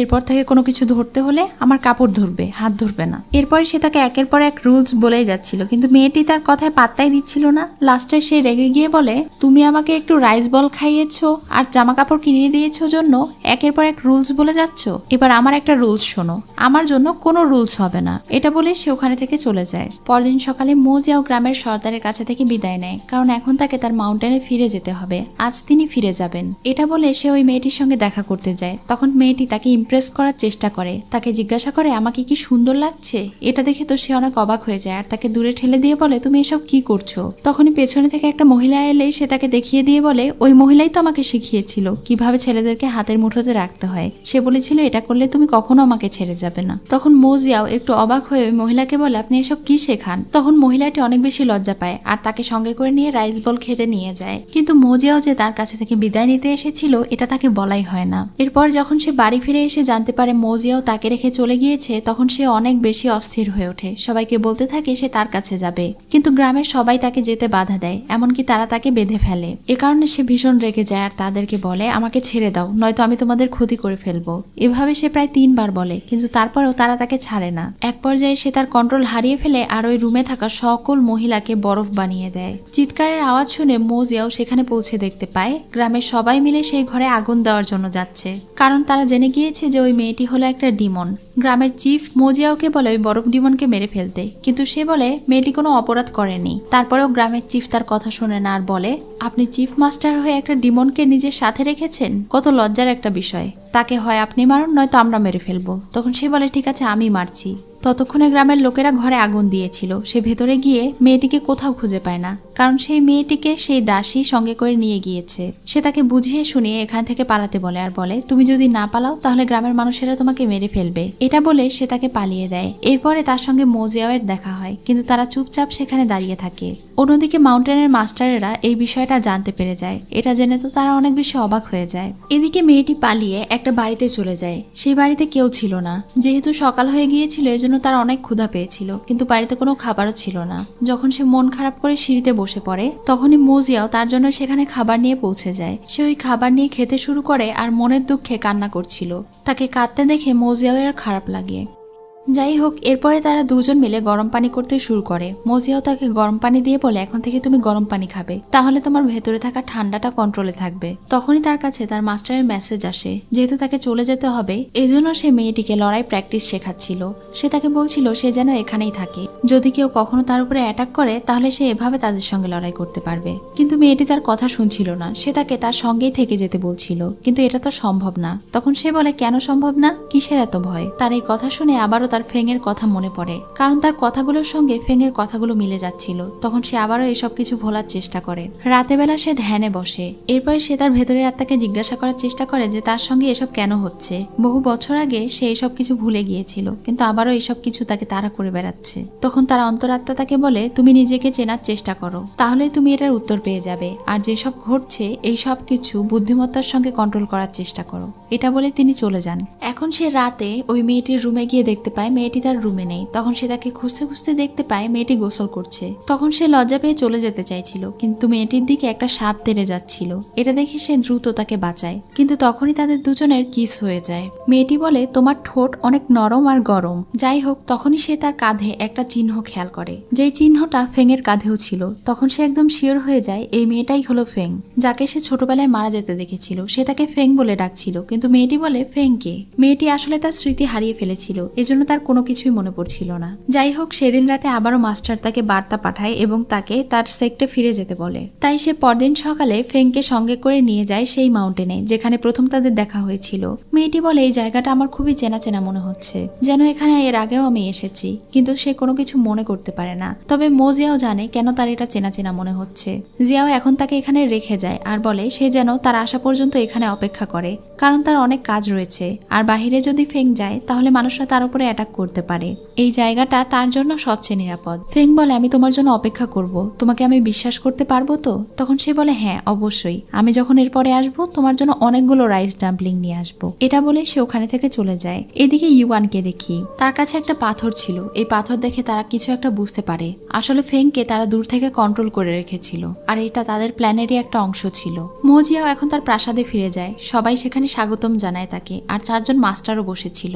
সে তার মাস্টারকে বলে যে সে ওই বরফের দানবকে মেরে ফেলেছে। তখন তার মাস্টার তো ভীষণ খুশি হয়ে যায়। এরপরে তার মাস্টার তাকে সাইডে নিয়ে এসে একটু রেগে তাকে বলে, আমি শুনেছি গ্রামের মানুষেরা বলা বলি করছে তুমি নাকি একটা ডিমন মেয়েকে সাথে নিয়ে ঘুরছো। তখন সে তার মাস্টারকে সব ঘটনা খুলে বলে আর বলে, ডিমন রাজা এখনো মারা যায়নি, সে দূর থেকে ওই মেয়েটিকে কন্ট্রোল করছে। ওই মেয়েটি আসলে ডিমন নয়, সে আসলে একটা মানুষ। এসব কিছু জানার পরে মাস্টার তাকে বেশি কিছু বলে না। সে বলে, এসব কাজ করার পেছনে নিশ্চয়ই তোমার কোনো কারণ আছে, সেটা আমি বুঝতে পেরেছি, কিন্তু এরপরে যেন এরকম কোনো অভিযোগ না শুনি। এসব কথা শেষে যখন সে বাইরে যাচ্ছিল তখন তার 2 জন বন্ধু তার সঙ্গে কথা বলতে আসে, কিন্তু প্রত্যেকবারের মতো তারা 2 জন ঝগড়া লেগে যায় আর সে ওখানে থেকে বেরিয়ে যায়। রুমে এসে দেখতে পায় তার 3 জন সার্ভেন্ট তার জন্য অনেক বেশি চিন্তিত ছিল, এজন্য সে ওই সার্ভেন্টদেরকে সান্ত্বনা দেয়। এরপরে সে তাদের মধ্যে একজনকে তার জন্য রাইস বল তৈরি করে নিয়ে আসতে বলে। আসলে প্রতিদিন ফ্রেঙ্গের সঙ্গে রাইস বল খেয়ে খেয়ে তারও অভ্যাস হয়ে গিয়েছে। কিছুক্ষণ পরে তার সঙ্গে তার বন্ধু দেখা করতে আসে, তার সঙ্গে অনেক গল্প করে। মোজিয়াওকে যখন রাইস বল খেতে দেওয়া হয় এটা দেখে তো সে অনেক অবাক হয়ে যায় আর বলে, আমি তো তোমাকে অনেক বছর থেকে এটা খেতে দেখিনি, এখন হঠাৎ এটা খাচ্ছ, মনে হচ্ছে তুমি বদলে গিয়েছো। তখন সে হেসে বলে, আরে না, কেন বদলাবো আমি। তার কাছে আমরা সেই পাখিগুলোকেও দেখতে পাই যেটা সে ছোট থেকে সামলে রেখেছে। এদিকে ফেংকে দেখি, সে তরোয়ালবাজি প্র্যাকটিস করছিল। এসব করতে করতে সে অনেক টায়ার্ড হয়ে যায়। তখনই মোজিয়াও তার জন্য রাইস বল নিয়ে আসে। আসলে সে এটা তৈরি করে নিয়েছিল তার জন্যই। ফেংকে ঘুমোতে যেতে দেখে সে তাকে বিছানায় নিয়ে যায়। তখনই তার সঙ্গে তার কিস হতেই যাচ্ছিল, কিন্তু হয় না, এজন্য সে অনেক ঘাবড়ে যায়। কিন্তু ফেং তো এটাকে কিছুই মনে করে না। সে বলে, আমি তোমার জন্য রাইস বল নিয়ে এসেছি। সে দৌড়ে রাইস বলের কাছে যায় আর এটা খেতে শুরু করে। একই সাথে মোজিয়াও তার জন্য যে পাখিগুলো নিয়ে এসেছিল সেই পাখিগুলো দেখে তো সে ভীষণ খুশি হয়ে যায়। সেই পাখিগুলো এসে তার কাঁধে বসে। এটা দেখেই সে বুঝতে পারে ফেং যেহেতু একসময় তাদের প্রাণ বাঁচিয়েছিল, এজন্যই সে পাখিগুলো হয়তো তাকে চিনতে পেরেছে। আর ফেং তো এটা দেখে অনেক বেশি অবাকও হয় আর খুশিও হয়ে যায়। এখন সে ফেংকে একটা টোকেন দেয় আর বলে এটার মাধ্যমে সে তাকে ডাকতে পারবে। যখনই সে বিপদে পড়বে ইমার্জেন্সি ব্যবহারের জন্য সে যেন মোজিয়াওকে ডাকে। এটা বলে মোজিয়াওয়ের কাছে থাকা একটা টোকেন নিয়ে সে চলে যায়। কিন্তু ফেং তাকে একটু পরপর ডাকছিল, কারণে অকারণে ডাকছিল। তারপরেও সে একটুও রাগ হয় না, বরং সে তো আরো তার কেয়ার করছিল। রাতে সে তাকে ঘুমোতে বলে আবার তার সেক্টে ফিরে যায়। পরদিন সকালে সব মাস্টারেরা মিলে তাকে বলে তাদের সবাইকে একটা জায়গায় যেতে হবে, সেখানে তাদের দাওয়াত আছে। তাই মোজিয়াও যেন আগামীকালকের জন্য প্রস্তুত হয়ে যায়। তার বন্ধু লিং যখন তার সঙ্গে দেখা করতে আসে তখন জানতে পারে যে মোজিয়াও কোথাও কোথাও গিয়েছে। এদিকে জিয়াও ডাম্পলিং নিয়ে যাচ্ছিল, তখনই সে দেখতে পায় তার বন্ধুও তার পিছু পিছু চলে এসেছে। যেহেতু সে চলেই এসেছে এজন্য সে এই বিষয়টাকে আর সিক্রেট রাখে না, সেও তাকে সঙ্গে করে ভেতরে নিয়ে যায়। লিং তখন ফেংকে ভালোভাবে দেখে বলে, বাহ ভালোই আছে দেখতে। ফেং জিজ্ঞাসা করে এটাকে, তখন সে নিজের পরিচয় দেয়। অনেক বড় একটা নাম শুনে ফেং বলে, এত বড় নাম আমি জীবনেও শুনিনি। যাই হোক, তারা দুজন এখন ভেতরে যায়। ফেংকে দেখে মোজিয়াও নার্ভাস ফিল করছিল, এমনকি তার গালও লাল হয়ে যাচ্ছিল। এই বিষয়টা খেয়াল করে তার বন্ধু তাকে জিজ্ঞাসা করে কি ব্যাপার চলছে আসলে। তখন সে বলে, কই কিছু না তো। কিন্তু সে আসলে গত রাতের কথাগুলো ভাবছিল। এখানে লিং যখন জানতে পারে এই টোকেন তার মাস্টার তাকে দিয়েছে, তখন তো সে অনেক বেশি রেগে যায় আর বলে, এটা তো আমি তোমাকে দিয়েছিলাম, আমার দেওয়া উপহার তুমি তাকে কেন দিয়েছো? ফেং বলে, আমি এটা ব্যবহার করলে সমস্যা কি? তখন সে বলে, অবশ্যই সমস্যা আছে। ইউয়ান তার উপরে রেগে গেলে সে ইউয়ানকে বুঝিয়ে বলে এই বিষয়ে সে পরে কথা বলবে, এখন যেন ইউয়ান ফিরে যায় আর নিজের খেয়াল রাখে। এরপরে সে ফেংকেও নিজের খেয়াল রাখতে বলে ওখানে থেকে চলে যায়। পরদিন যখন মোজিয়াওয়ের সার্ভেন্ট ইউয়ানের জন্য কেক তৈরি করে নিয়ে আসে, তখন সে তাকে তার সঙ্গে করে যেতে বলে। ইউয়ান এখন সেই কেক নিয়ে ফেংয়ের কাছে যেতে থাকে আর লুকিয়ে লুকিয়ে সেই সার্ভেন্ট তাকে অনুসরণ করছিল।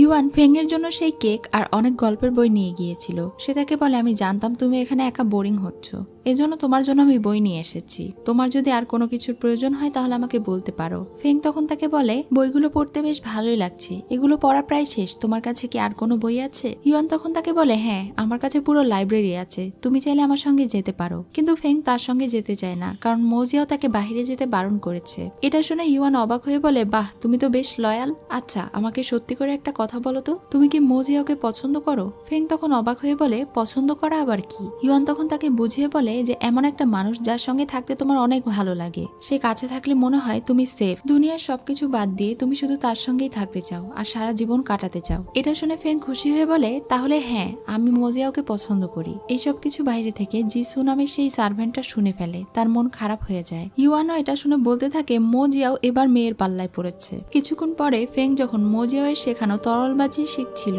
তখনই সেখানে জিসু আসে। সে বলে সে মোজিয়াওয়ের সার্ভেন্ট, সে তাকে নিতে এসেছে। ফেং মনে করে হয়তো মোজিয়াও সত্যি সত্যি তাকে নিয়ে যাওয়ার জন্য এই মেয়েকে পাঠিয়েছে।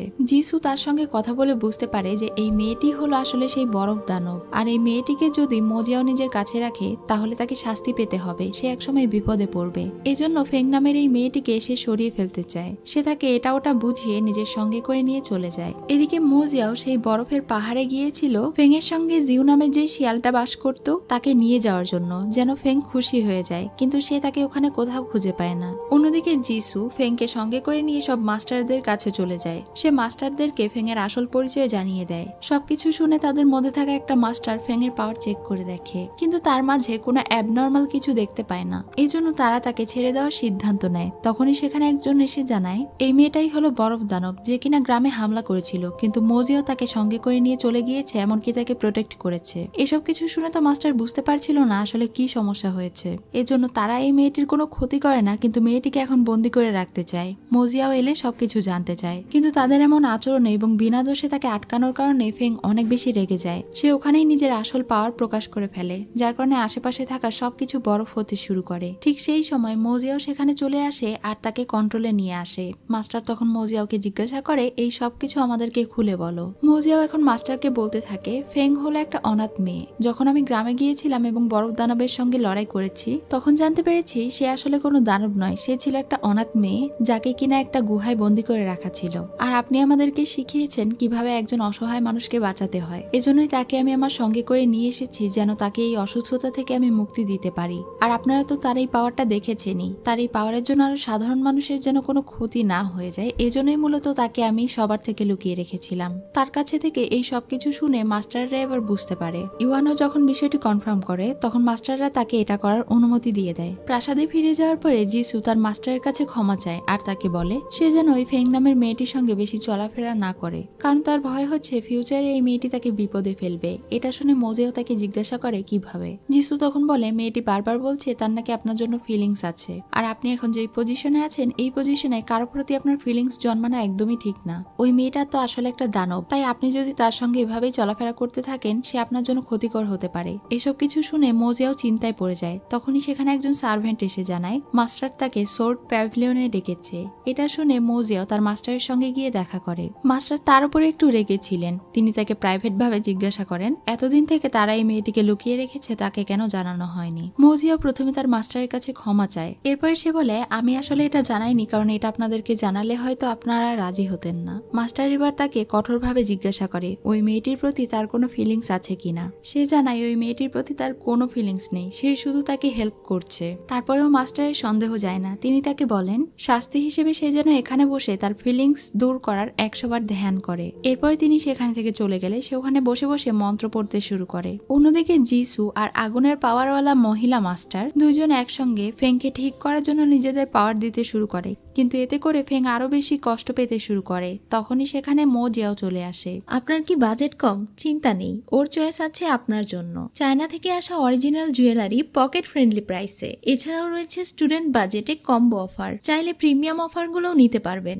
আর প্রতিটি কম্বোতেই 6 থেকে 30টি পর্যন্ত জুয়েলারি আইটেম পেয়ে যাবেন। তাহলে আর চিন্তা কিসের? এই ঈদে আপনি চাইলে আপনার স্টুডেন্ট বাজেটেই স্টাইল এবং কোয়ালিটি মেনটেন করে শপিং করতে পারবেন। Earring, bracelet, fake nail, chain, মালা সেট, পায়েল, কাকরাস, ক্রাঞ্চি থেকে শুরু করে সবগুলো জুয়েলারি আইটেম পেয়ে যাবেন খুবই রিজনেবল প্রাইসে। আর আমার সাবস্ক্রাইবারের জন্য সবগুলো প্রোডাক্টের উপরে 10% ডিসকাউন্ট অথবা গিফট তো থাকছেই। তাই দেরি না করে এখনই ভিজিট করো আমার ফেসবুক পেজ ওর চয়েস। পিন কমেন্টে আমি পেজের নাম মেনশন করে দিব। মাস্টার তাকে বলে তাকে আমার দায়িত্বে দেওয়া হয়েছে, তুমি এখানে থেকে দূরে থাকো। মোজিয়া বলে তার মধ্যে এক্সট্রিম কোল্ড পাওয়ার আছে আর আপনার মধ্যে আগুনের পাওয়ার আছে, এটা সে সহ্য করতে পারবে না, বরং এই পাওয়ার বেশি দিলে সে মারাও যেতে পারে। তাই সে ওই মাস্টারকে রিকোয়েস্ট করে ফেংকে বাঁচানোর জন্য দ্রুত নিজের সঙ্গে করে নিয়ে চলে যায়, যেটা দেখে জিসুর অনেক খারাপ লাগে। এখন সেই মহিলা মাস্টার গিয়ে সিনিয়র মাস্টারকে সবকিছু বলে দেয়। মেয়েটির মধ্যে যে এক্সট্রিম কোল্ড পাওয়ার আছে এটা শুনে তিনি অনেক অবাক হয়ে যান আর বলেন, তোমার অনেক বছর আগের কথা মনে আছে? সেই মেয়েটার কথা যে কিনা পাহাড় থেকে নিচে পড়ে গিয়েছিল, আর তার বাবার নাম হচ্ছে ফেং লিয়াং টিয়ান। তার বাবা এবং মায়ের মধ্যে এই পাওয়ার ছিল, তাই তারা সন্দেহ করছিল ফেং নামের এই মেয়েটি তাদের মেয়ে নয়তো। যদি এই মেয়েটাই সেই মেয়ে হয় তাহলে তাদের ভয় হচ্ছে মোজিয়াওয়ের আগে সেই ট্রমা আবারও ফিরে আসতে পারে। আর এই বিষয়ে মাস্টার তাদেরকে অনেক আগেই সতর্ক করে গিয়েছিল। এই জন্য সিনিয়র মাস্টার চাইছিল মোজিয়াও যেন আর কোনো বিপদে না পড়ে। তিনি ওই মহিলাকে বলেন ফেংকে ডিমন সাবডিউরিং প্যালেসে নিয়ে গিয়ে বন্দি করে ফেলতে। অন্যদিকে মোজিয়াও ফেংকে তার পাওয়ার দিয়ে আবারও ঠিক করে ফেলে। ফেংয়ের যখন জ্ঞান ফিরে আসে মোজিয়াওকে তার পাশে পেয়ে সে অনেক খুশি হয়ে যায়। একই সাথে সে মোজিয়াওকে বলে, আমার জন্য তোমার অনেক কষ্ট হচ্ছে তাই না? আমাকে এখানে রেখে মনে হয় তুমি অনেক বিপদেই পড়ে গিয়েছো। তার এই কথা শুনে মোজিয়াওয়ের মন খারাপ হয়ে যায়। কিছুক্ষণের মধ্যেই সেখানে মাস্টারের লোকেরা চলে আসে ফেংকে নিয়ে যাওয়ার জন্য। সার্ভেন্টগুলো প্রথমে তাদেরকে বাধা দিলে তারা কথা শোনে না। তখন সেখানে মোজিয়াও আসে আর বলে তার অনুমতি ব্যতীত ফেংকে কেউ কোথাও নিয়ে যেতে পারবে না। তাকে যদি নিয়ে যেতে হয় একমাত্র মোজিয়াওয়ের অনুমতিতেই নিয়ে যেতে হবে। এটা শুনে তারা রেগে সেখানে থেকে চলে যায় আর বলে এই বিষয়ে তারা মাস্টারকে বলে দেবে। তাদের এসব কথা ফেং শুনে ফেলে। তখন সে মোজিয়াওকে বলে কোনো ব্যাপার না, তারা যদি আমাকে শাস্তি দেয় এবং এরপরে তোমার সঙ্গে আমি আবারও থাকতে পারি তাহলে আমি রাজি। এটা শুনে তারা সবাই অনেক অবাক হয়ে যায়। মোজিয়াও সেখানে থেকে চলে যাওয়ার সময় অনেক বেশি অসুস্থ হয়ে পড়ে। সে তার বন্ধু ইউয়ানের কাছে যায়, তার কাছে থেকে একটা মেডিসিন নেয় এবং এটা খাওয়ার পরে একটু সুস্থতা বোধ করে। এরপর সে তার বন্ধুর কাছে সাহায্য চায়। সে চায় ফেংকে যে পানিশমেন্ট দেওয়া হবে তাতে যেন ফেংয়ের এমন কোনো ক্ষতি না হয়, কিন্তু সবাই যেন বুঝতে পারে যে তার পানিশমেন্ট পূরণ হয়েছে। কিন্তু এত বড় একটা চিটিং এবং সাহায্য করার জন্য ইউয়ান ফ্রিতে কাজ করবে না। তাই মোজিয়াও তাকে বলে আগামীকালকে সে যেন তার লাইব্রেরি থেকে ইচ্ছে মতো একটা আর্টিফ্যাক্ট নিয়ে নেয়। এটা শুনে ইউয়ান রাজি হয়ে যায়। পরদিন সকালে ইউয়ান আসে ফেংকে শাস্তি দেওয়ার জন্য সঙ্গে করে নিয়ে যেতে। ফেংও সেখানে যাওয়ার জন্য প্রস্তুত ছিল।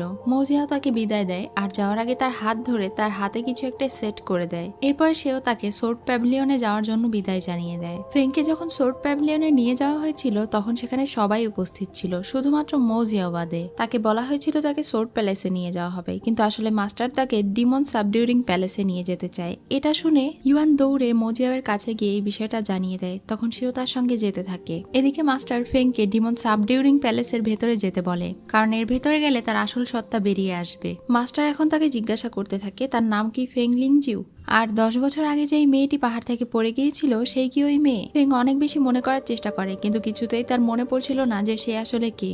তখন মাস্টার বলে অভিনয় করা বন্ধ করো। এটা বলেই সে তাকে ওই প্যালেসের ভেতরে ঠেলে দেয়। ডিমন সাবডিউরিং প্যালেসের গেট বন্ধ হয়ে যায়। তখন এটা তাকে নিজের কাছে টেনে নেয়। গুহার চারিদিকে অনেক কিছু লেখা দেখে সে অনেক অবাক হয়ে যায়। বাহিরে মোজিয়াও তাকে উদ্ধার করার জন্য চলে আসে। কিন্তু মাস্টার তাকে বাধা দিয়ে বলে, তুমি কি আমাদের সঙ্গে বিশ্বাসঘাতকতা করতে চাও? মৌজিয়াও এই প্রথমবারের মতো মাস্টারের কাছে কোনো কিছুর জন্য রিকোয়েস্ট করে। সে ফেংকে ছেড়ে দিতে বলে, কারণ এই গুহার ভেতরে পাঠানোর মতো অপরাধ ফেং করেনি। কিন্তু মাস্টার তার কোনো কথাই শোনে না। সে ফেংকে শাস্তি দিতে শুরু করে। ফেংকে ভেতরে একের পর এক আঘাত করতে শুরু করা হয়, আর এই একই আঘাতে ডিমন কিংও আঘাত পাচ্ছিল। মৌজিয়াও তার মাস্টারের কাছে ফেংয়ের প্রাণ ভিক্ষা চায়, কিন্তু তিনি একটুও দয়া করেন না। উল্টো তিনি হুকুম করেন মেয়েটির আত্মা পুরোপুরি নষ্ট করে ফেলার জন্য। এই সময় ফেংয়ের ভেতরে তার আগের বেশ কিছু স্মৃতি প্রবেশ করে। অন্যদিকে আমরা ডিমন রাজাকে দেখতে পাই। সে তার সার্ভেন্টের কাছে থেকে জানতে পারে যে ফেং বিপদে আছে। এই জন্য সে তার সার্ভেন্টকে বলে ওই লোকটাকে গিয়ে বলো তাকে উদ্ধার করে এখানে নিয়ে আসতে। এরপর ফেংকে আঘাত করা হলে ভেতরে তার শরীরে আর কোনো আঘাতই লাগে না। যেহেতু প্রাসাদের দরজা বন্ধ ছিল, তাই ভেতরে কি হচ্ছে কেউ দেখতে পায় না। সেখানে একটা মুখোশধারী লোক আসে, আর সে ফেংকে সঙ্গে করে নিয়ে সেখানে থেকে চলে যায়। এর পরের সিনে দেখি মাস্টার মনে করে মোজিয়াও হয়তো ফেংকে কোথাও গায়েব করেছে, এজন্য তিনি তাকে শাস্তি দিতে থাকেন। কিন্তু মোজিয়াও বলে সে এমনটা করেনি। মাস্টার প্রচন্ড রেগে যায়। তিনি তাকে আঘাত করছিলেন আর বলছিলেন কেন সে ওই মেয়েটিকে এতবার প্রোটেক্ট করার চেষ্টা করছে, নিশ্চয়ই তার প্রতি তার কোনো ফিলিংস আছে। তবে মোজিয়াও কিছুতেই এই বিষয়টা স্বীকার করে না। তখন মাস্টার নিজেই বলে, তুমি ওই মেয়েটিকে বারবার বাঁচাচ্ছ, কারণ সেই মেয়েটি হলো হারিয়ে যাওয়া ফেং লিংজিউ, ছোটকালে যেই মেয়েটিকে তুমি হারিয়েছিলে। এটা শুনে মোজিয়াও অবাক হয়ে তার মাস্টারকে জিজ্ঞাসা করে, আপনি আগে থেকেই বিষয়টি জানতেন? তখন মাস্টার রেগে তাকে বলে, তুমি তো জানোই তোমার মাস্টার নিজেকে স্যাক্রিফাইস করেছিল শুধুমাত্র তোমাকে বাঁচানোর জন্য, আর ওই মেয়েটি তোমার জন্য এবং এই পুরো প্যালেসের জন্য ক্ষতিকর। এই কারণেই মাস্টার নিজের শেষ নিঃশ্বাস পর্যন্ত এই একটা কথাই বারবার বলে গিয়েছেন ওই মেয়েটির কাছে থেকে দূরে থাকতে। তারপরেও তুমি নিজের ধ্বংস নিজেই বারবার ডেকে নিয়ে আসছো। মোজিয়াও তার মাস্টারের কাছে মাপ চাইতে থাকে আর বলতে থাকে এর আগে সে ওই মেয়েটিকে বাঁচাতে পারেনি, কিন্তু এবার হয়তো তার পাপের প্রায়শ্চিত্ত করার জন্যই ফেং আবারও তার কাছে ফিরে এসেছে। তাই সে চায় ফেংকে সুস্থ করতে। এটা শুনে মাস্টার আরো রেগে যায়। তিনি ওখানে থেকে রেগে চলে যান।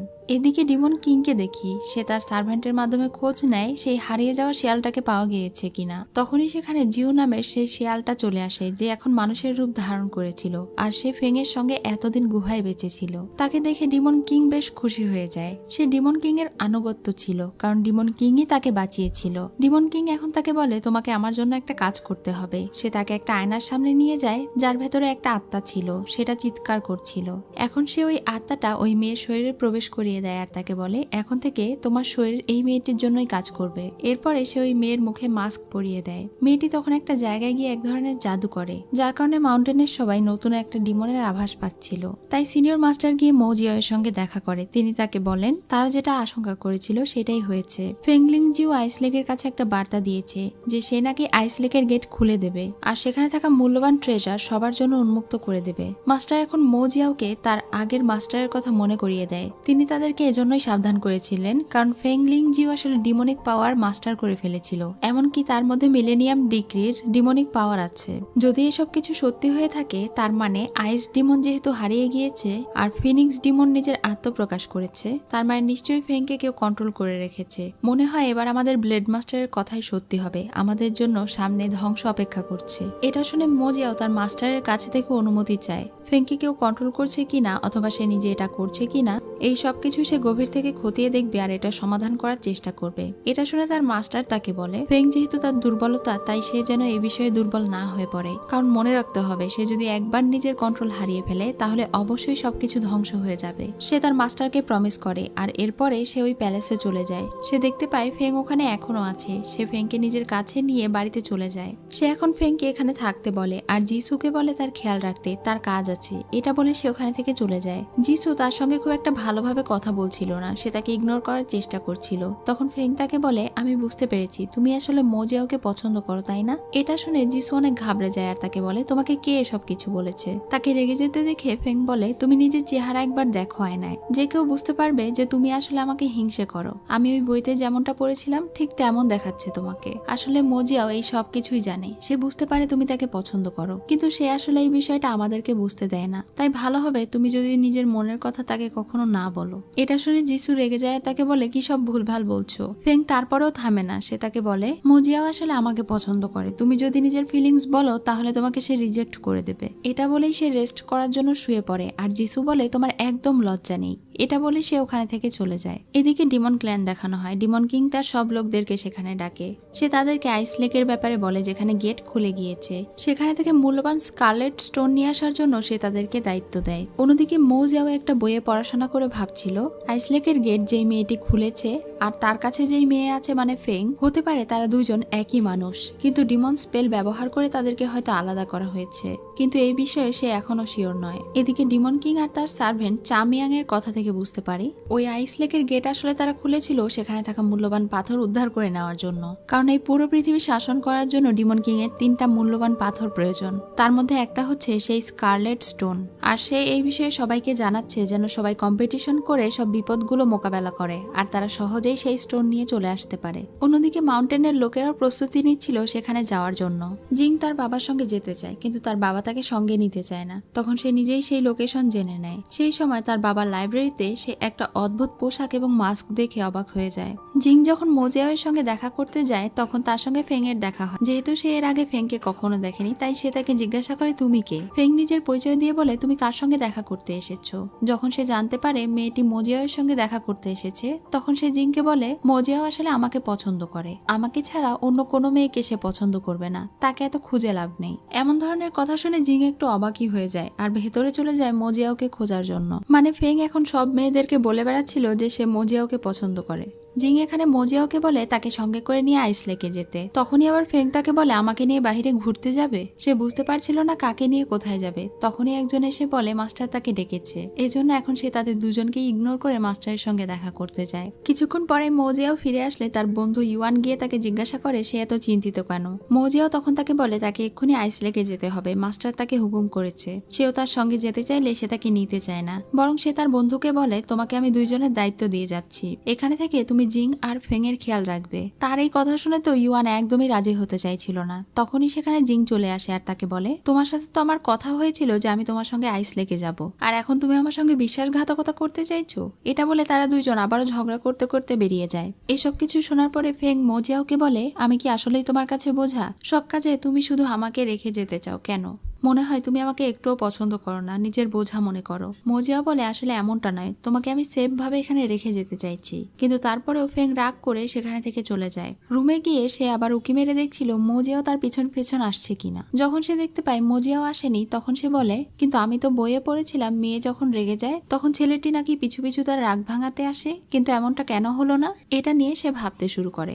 ইউয়ানের সঙ্গে ঝগড়া করার জন্য লিং সেখানে পৌঁছে যায়, তবে ইউয়ান তার সঙ্গে ঝগড়া করার মুডে ছিল না। সে তাকে জিজ্ঞাসা করে যে সে কি চায়। লিং বলে সে যেন মোজিয়াওকে না জানিয়ে তাকে সঙ্গে করে ওই জায়গায় নিয়ে যায়। তখন ইউয়ান রাজি হয়ে যায়। এদিকে মোজিয়াও ফেং এর কাছে গিয়েছিল। সে দরজার বাহিরে থেকে ফেংকে বলছিল ফেং যেন তার উপরে রাগ না করে, সে একটু কাজে যাচ্ছে। তার ফেভারিট রাইস বল সে জিসুকে দিতে বলেছে, যদি তার কোনো কিছুর প্রয়োজন হয় তাহলে সে যেন তাদেরকে বলে। এমনকি সে তাকে ঠিকমতো মেডিসিনও নিতে বলে। এসব বলে যখন সে চলে যাচ্ছিল তখন বুঝতে পারে ফেং কোনো রেসপন্স করছে না। যখন সে রুমের ভেতরে যায় তখন দেখতে পায় ফেং কোথাও নেই। আসলে ফেং তার অবহেলা সহ্য করতে পারেনি। সে মনে করেছে মোজিয়াও হয়তো তাকে পছন্দ করে না, সে তাকে বিরক্ত মনে করছে। এজন্য সে নিজে থেকেই তাদের মাউন্টেন ছেড়ে চলে যাচ্ছিল।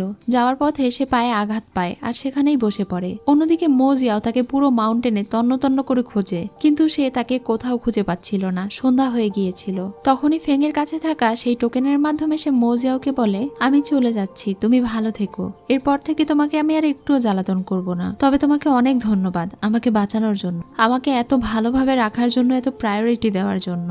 এখানে থেকে আমি অনেক কিছু শিখেছি, অনেক বই পড়েছি। এখন আমি বুঝতে শিখেছি যে আমার জন্য তোমার অনেক অসুবিধা হয়, এজন্য আমি চলে যাচ্ছি। তার এইসব কথা শুনে মোজিয়াও তার কাছে উড়ে চলে যায়। এরপর সে তাকে বলে তুমি কোথায় যাচ্ছ? কোথাও তুমি যেতে পারবে না। ফেং তখন কান্না করে বলে আমি না গেলে তোমারই তো সমস্যা। ফেং পায়ে ব্যথা পেয়েছিল জন্য সে হাঁটতেও পারছিল না, তাই মোজিয়াও তাকে কোলে করে নিয়ে যেতে চায়। আর এতটুকু শুনেই তার মন ভালো হয়ে যায়, সে তার সঙ্গে যেতে রাজি হয়ে যায়। প্রাসাদে ফিরে যাওয়ার পরে তাদের কাছে একটা চিঠি আসে। ইউয়ান জানায় আইস লেকে তাদের সবাইকে ইনভাইট করা হয়েছে, সেখানে তাদের সবাইকে যেতে বলেছে। এই ইনভিটেশন লেটার পাওয়ার পরে মোজিয়াও তাদের সবাইকে নিয়ে যেতে রাজি হয়ে যায়। যেহেতু তারা দূরে যাচ্ছে এজন্য মোজিয়াও ফেংকে বলে তার কাপড় চেঞ্জ করে আসতে, আর ইউয়ান তার বান্ধবী লিংকেও বলে অন্য একটা পোশাক পরে আসতে। ফেংকে অনেকবার কাপড় চেঞ্জ করানো হয়, কিন্তু ইউয়ানের কোনোটা পছন্দই হচ্ছিল না। শেষ পর্যন্ত তাকে ছেলে সাজিয়ে নিয়ে আসা হয় আর এটা পছন্দ হয়। ততক্ষণে লিংও সেখানে ড্রেস আপ করে চলে এসেছিল, মানে এটা তাদের দুজনের জন্য ফর্মাল গেট আপ ছিল।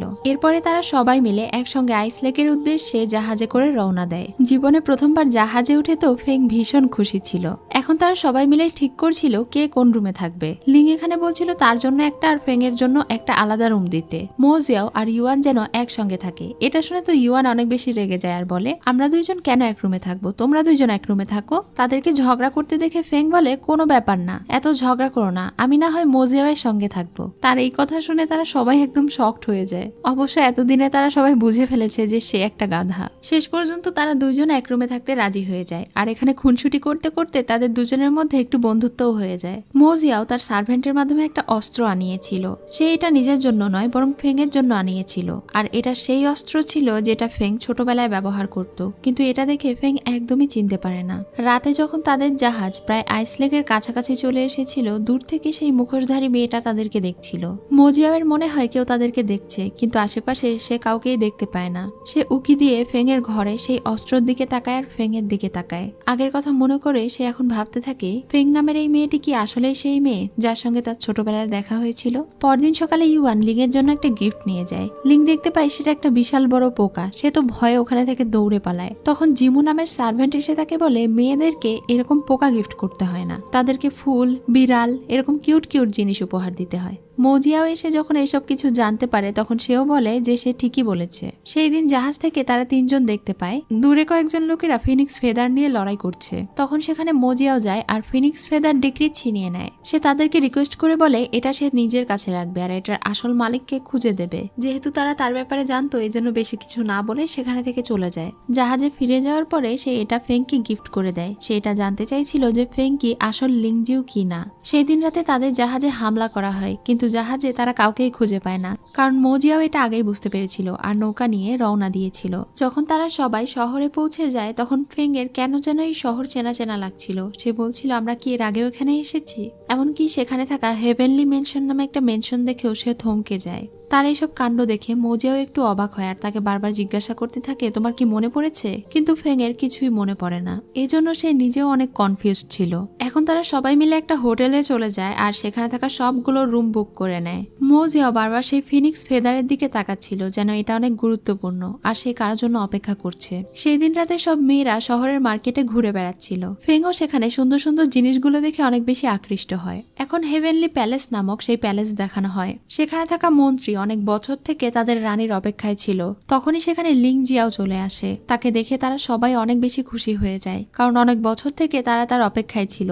তার বাবা মারা যাওয়ার পর থেকে তাদের এই আসন এখনো খালি পড়ে আছে। তারা সবাই তাকে ওয়েলকাম করে। লিং জিয়া এখন শুধু তাদেরকে বলে, সবার প্রথমে সে তার বাবার খুনিকে মারতে চায়, তারপরে সে শান্তি পাবে। 10 বছর আগে সেই মাস্টার তো মারা গিয়েছে, কিন্তু তার শিষ্য মো জিয়াও এখনো বেঁচে আছে। এখন তারা সবাই তার এই হুকুম পালন করে। অন্যদিকে গভীর রাতে মো জিয়াওকে দেখি সে বসেছিল আর তার সঙ্গে সেখানে লিং জিয়া দেখা করতে আসে।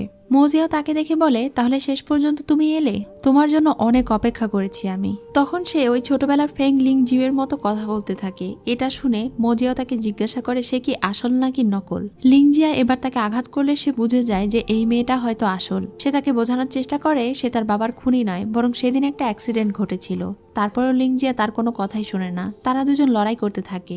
এক পর্যায়ে লিং জিয়া তাকে আঘাত করে আর তার ঘাড়ে থাকা ফিনিক্স ফেদারের চিহ্ন মো জিয়াও দেখতে পায় আর সে শিওর হয়ে যায় এইটাই সেই মেয়ে। সেখানে তার বন্ধুরা এলে লিং জিয়া সেখানে থেকে পালিয়ে যায়। এবার তারা সবাই মিলে ফেংকে খুঁজতে শুরু করে। এদিকে লিং জিয়া যাওয়ার সময় যখন ফেংকে দেখতে পায় তখন সে ফেংকে আঘাত করে, কিন্তু সেই একই আঘাত তার দিকেও লাগে। এজন্য ভয়ে সে ওখানে থেকে পালিয়ে যায়। এখন মো জিয়া আর তার বন্ধুরা তাকে খুঁজতে খুঁজতে মো জিয়াও তাকে খুঁজে পায়। তার মন একটু খারাপ ছিল, কারণ মো জিয়াও তাকে একাই ছেড়ে দিয়েছে। তখন তার মন ভালো করার জন্য মো জিয়াও তাকে কোলে করে নিয়ে যেতে থাকে। তখন তো সে অনেক খুশি হয়ে যায়। এদিকে লিংজির সঙ্গে ডিমন কিং এর সার্ভেন্ট দেখা করতে আসে। সে তাকে মো জিয়াওয়ের সঙ্গে বেশি ফাইট করতে বারণ করে, কারণ তার আঘাত লাগলে ডিমন কিং এরও সমস্যা হয়। লিং জিয়া তাকে বলে, তোমার ডিমন কিংকে গিয়ে বলে দাও সে আমাকে কন্ট্রোল করতে পারবে না, আমি আমার মতোই চলবো। আর তোমরা আমার মতো কপি সেই ফেং নামের মেয়েকে বানিয়ে রেখেছো, ওটাই তোমাদের আসল হাতিয়ার, তাই না? তখন সে বলে, এটা ভেবে তোমার কোনো কাজ নেই, তোমাকে যেটা বলা হয়েছে সেটা করো। এটা বলেই সে ওখানে থেকে চলে যায়। তখন লিং জিয়া সেখানে তার লুকিয়ে থাকা সার্ভেন্টকে বের করে নিয়ে আসে। সে তাকে বলে, তুমি আমাকে সন্দেহ করছো নাকি? তখন সেই লোকটা বলে, না, আমি এমনি আপনার উপরে নজর রাখছিলাম, আপনার কোনো বিপদ যেন না হয় সেজন্য। লিং জিয়া তার কাঁধে হাত রেখে বলে, আমি যা বলবো শুধু তাই করো, এত ভাবনা চিন্তা করতে হবে না। সে চলে যাওয়ার পরে সার্ভেন্ট অনেক বেশি অবাক হয়ে ভাবতে থাকে, ছোটবেলায় তো লিং লিংজিয়ার ভেতরে একটা অদ্ভুত বরফের পাওয়ার ছিল, যার কারণে সে কাউকে স্পর্শ করতে পারতো না, আর এখন সে স্পর্শ করতে পারছে। এজন্য তার সন্দেহ হয় আর এই মেয়েটি তাদের আসল মালিক কিনা এই বিষয়ে চিন্তায় পড়ে যায়। সেদিন রাতে মোজিয়াও যখন ফেংকে কোলে করে নিয়ে বাড়ি ফিরে, এটা দেখে তো লিং এর একদমই ভালো লাগে না। পরদিন সকালে আবার মোজিয়াও আঘাত পেয়েছে এটা শুনে সে তার আঘাতের স্থানে কিস করতে থাকে। এটা দেখে ফেং এর আরো বেশি রাগ হয়। এরপরে এখন তারা সবাই মিলে আইস লেকের উদ্দেশ্যে যাচ্ছিল। জঙ্গলের পথ দিয়ে যাওয়ার সময় কিছু লোকেরা তাদের উপরে অ্যাটাক করে দেয়। তখনই লিংজিওয়ের সেই সার্ভেন্টটা লুকিয়ে ফেং এর গলায় থাকা ফিনিক্স পালকের সেই চিহ্নটা দেখে ফেলে। যদিও লিংজিওয়ের কথা মতো তাদেরকে পথে আটকানোর কথা ছিল, কিন্তু সেই সার্ভেন্ট সন্দেহবশত তাদের সবাইকে ছেড়ে দেয়। আর সে আবারও ভাবতে শুরু করে যে এই দুজনের মধ্যে আসলে তাদের আসল মালিক কে। এদিকে তারা সবাই প্রথমে একটা লাইব্রেরিতে যায়, যেখানে সব গণ্যমান্য ব্যক্তিরা ছিল। ইউয়ান তাদের সবাইকে ফিনিক্স ফেদারের লোভ দেখিয়ে পেছনে নিয়ে চলে যায়। আর এই ফাঁকে মোজিও আর তার সঙ্গীরা সেই লাইব্রেরিতে থাকা গুপ্ত দরজা দিয়ে আইস লেকে প্রবেশ করে।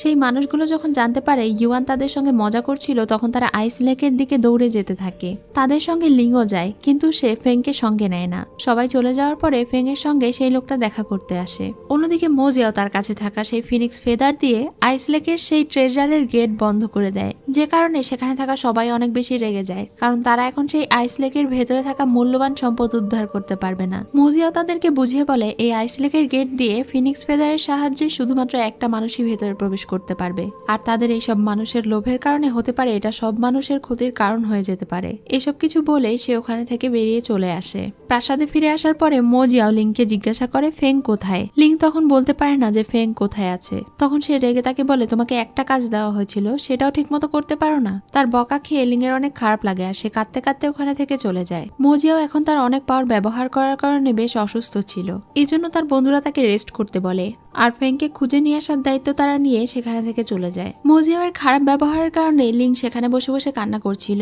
ইউয়ান সেখানে যায় আর তাকে সান্ত্বনা দেয়। এখন তারা দুজনই ঠিক করে যে তারা ফেংকে খুঁজে বের করবে। সবাই তাকে খোঁজার জন্য বেরিয়ে পড়ে। অন্যদিকে ফেংকে দেখতে পাই সেই লোকটা যখন তাকে আঘাত করে তখন ফেং প্রচন্ড রেগে যায়। তার আইস পাওয়ার অ্যাক্টিভেট হয়ে যায় আর এটা দেখে লোকটা তো অনেক বেশি অবাক হয়ে যায়। তখনই লিংজিও এসে তাকে নিয়ে যায়।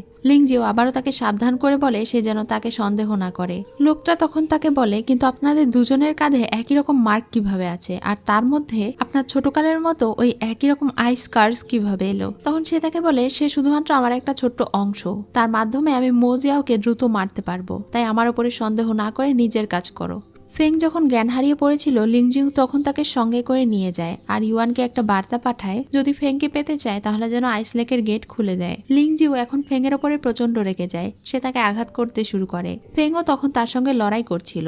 ফেংও এখানে খেয়াল করে ওই মেয়েটির কাঁধে তার মতো একই চিহ্ন, যেটা দেখে সে অনেক বেশি অবাক হয়ে যায়। লিংজিউ তাকে অনেক বেশি হিংসে করে, সে তাকে মারতে চায়। তখনই সেখানে ডিমন কিং এর সার্ভেন্ট এসে ফেংকে অজ্ঞান করে দেয়। সে তাকে শেষবারের মতো ওয়ার্নিং দিয়ে বলে এরপরে যদি আর সে কখনো ফেংকে আঘাত করার চেষ্টা করে তাহলে ডিমন কিং তাকে একেবারে গায়েব করে দেবে। অন্যদিকে ইউয়ান গিয়ে মোজিয়াওকে সেই চিঠি দেখায়। এটা দেখে সে আইস লেকে চলে যায়, যেখানে বাকি সবাই চলে আসে আর তাকে আইস লেকের গেট খুলে দিতে বলে, নয়তো তারা ফেংকে মেরে ফেলবে। এটা শুনে মোজিয়াও ভীষণ রেগে যায়, সে তাদের উপরে তরোয়াল তাক করে। তার বন্ধুরাও তাকে সাহায্য করছিল। তখনই লিং এর উপরে একজন আঘাত করলে তার সামনে ইউয়ান চলে আসে আর আঘাতটা তার গায়ে লাগে। লিংজি সেখানে এসে মোজিয়াওকে বলে ফেং নামের সেই মেয়েটিকে তুমি এত বেশি পছন্দ করো, তাহলে তোমাকে দুইটা অপশন দিচ্ছি, হয় তাকে বাঁচাও আর নয়তো তোমার মাতৃভূমিকে বাঁচাও, যে কোনো একটা চুজ করে নাও। মোজিয়াও তখন বলে তুমি প্রয়োজন হলে আমাকে মেরে ফেলো, তারপরেও ফেংকে ছেড়ে দাও আর এখানকার গেটও আমি খুলবো না। লিংজিয়া বলে তার যদি এতই শখ থাকে তাহলে যেন তার পিছনে পিছনে আসে। মোজিয়াও তখন তার পিছু পিছু চলে যায়। লিং এর মন খারাপ হয়েছিল কারণ সেই পানিতে তার ঘন্টা পড়ে গিয়েছে। ইউয়ান বিষয়টা খেয়াল করে। এরপরে তারা সবাই মাউন্টেনের প্রাসাদে ফিরে যায়। জিসু এখানে অনেক বেশি চিন্তিত হয়ে যায় মোজিয়াও বিপদে আছে এটা ভেবে। অন্যদিকে লিংজিও মোজিয়াওকে আটকে ফেলে আর তাকে বলে এখন তোমাকে আমি দেখাবো আমি কতটা কষ্ট সহ্য করেছি। মোজিয়াও বারবার ফেং এর কথাই জিজ্ঞাসা করছিল যে সে কোথায়, তাকে ছেড়ে দিতে। লিংজিয়া তাকে বলে তুমি আসলে তাকে পছন্দ করো এটা ভেবে যে সে তোমার ছোটবেলার হারিয়ে যাওয়া লিংজিয়া, তাই না? কিন্তু তুমি ভুল, আসল লিংজিয়া হলাম আমি, সে নয়। মোজিয়াও বলে আমি এটা কিভাবে বিশ্বাস করব যে তুমি আসল? তাহলে তুমি আমাকে বলো সেদিন তুমি কিভাবে বেঁচে গিয়েছিলে। তখন লিংজিয়া বলে সেদিন আমি পাহাড় থেকে নিচে পড়ে অনেক বেশি আহত ছিলাম, তারপর থেকে আমি এখন পর্যন্ত ধুকে ধুকে মরছি। আমি শুধুমাত্র এটা ভেবে বেঁচে আছি যে একদিন তোমাকে পাবো আর আমি মেরে ফেলবো। এটা বলেই সে তাকে একটা অদ্ভুত দরজার ভেতরে ঢুকিয়ে দেয়, যেখানে শুধু ফেং এর চিৎকার শোনা যাচ্ছিল আর এটা শুনে সে অনেক বেশি আহত হচ্ছিল। এদিকে লিং ইউয়ানের যে আঘাতপ্রাপ্ত ক্ষত আছে সেখানে ক্ষত ঠিক করার জন্য মলম লাগিয়ে দিচ্ছিল। তার এমন কেয়ার আর দেখে ইউয়ানের বেশ ভালোই লাগছিল। বেশ কয়েক ঘন্টা পরে লিংজিয়া এখন মোজিয়াওকে বের করে নিয়ে আসে। মোজিয়াও তাকে রিকোয়েস্ট করে বলতে থাকে ফেংকে ছেড়ে দেওয়ার জন্য, আর সে যদি তাকে মারতে চায় এখনই যেন মেরে ফেলে। কিন্তু লিংজিয়া বলে তার মন এখনো ভরেনি, সে তাকে টর্চার করবে, তারপর যখন তার মন ভরে যাবে তখন তাকে মেরে ফেলবে। তখনই সেখানে ডিমন ক্ল্যানের দুইজন মহিলা চলে আসে। তারা মোজিয়াওকে উদ্ধার করতে চাইছিল কারণ তার কাছে সেই ফেদার ছিল যেটার মাধ্যমে তারা আইস লেকের গেট খুলতে পারবে। এজন্য লিংজিয়ার সঙ্গে তাদের ফাইট হয়। এই সময় মোজিয়াও নিজের বাঁধন খুলে ফেলে, সে লিংজিয়াকে বাঁচায় আর সেখানে থেকে নিয়ে চলে যায়। বাহিরে এসে সে মোজিয়াওকে আবারও আঘাত করতে চাইলে চামিয়াং তাকে বাধা দেয় আর সে ওখানে থেকে পালিয়ে যায়। সে চামিয়াং এর উপরে অনেক রেগে তাকে বলে তুমি বারবার আমার কাজে কেন বাধা দিচ্ছ। সে তখন বলে ডিমন কিং তোমাকে ফাইনাল ওয়ার্নিং দিয়ে দিয়েছে। এদিকে লিং ইউয়ানকে কোথাও খুঁজে পাচ্ছিল না। খুঁজতে খুঁজতে সে জঙ্গলে গিয়ে ইউয়ানকে দেখতে পায়। ইউয়ান আসলে তার জন্য পানি থেকে সেই ঘন্টা উদ্ধার করতে গিয়েছিল।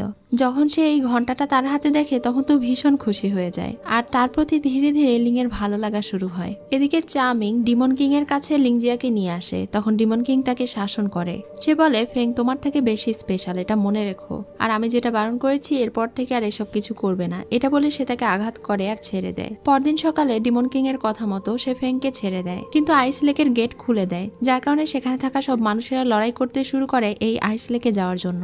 এসব কিছু দেখে মোজিয়াও তাদের সঙ্গে লড়াই করে কিন্তু আটকাতে পারছিল না। ফেং তখন তাকে সাহায্য করে আর সে তার আইস পাওয়ারের মাধ্যমে সবাইকে বরফ করে দেয়। এমনকি লিংজিয়াও তার সঙ্গে লড়াই করে পারেনি। এসব কিছু দেখে তো তারা সবাই অনেক অবাক হয়ে যায় আর ভয়ে সেখানে থেকে চলে যায়। মোজিয়াও তখন ফেংকে নিয়ে প্রাসাদে ফিরে যায়। এদিকে ডিমন কিং জিকে হাজির করে।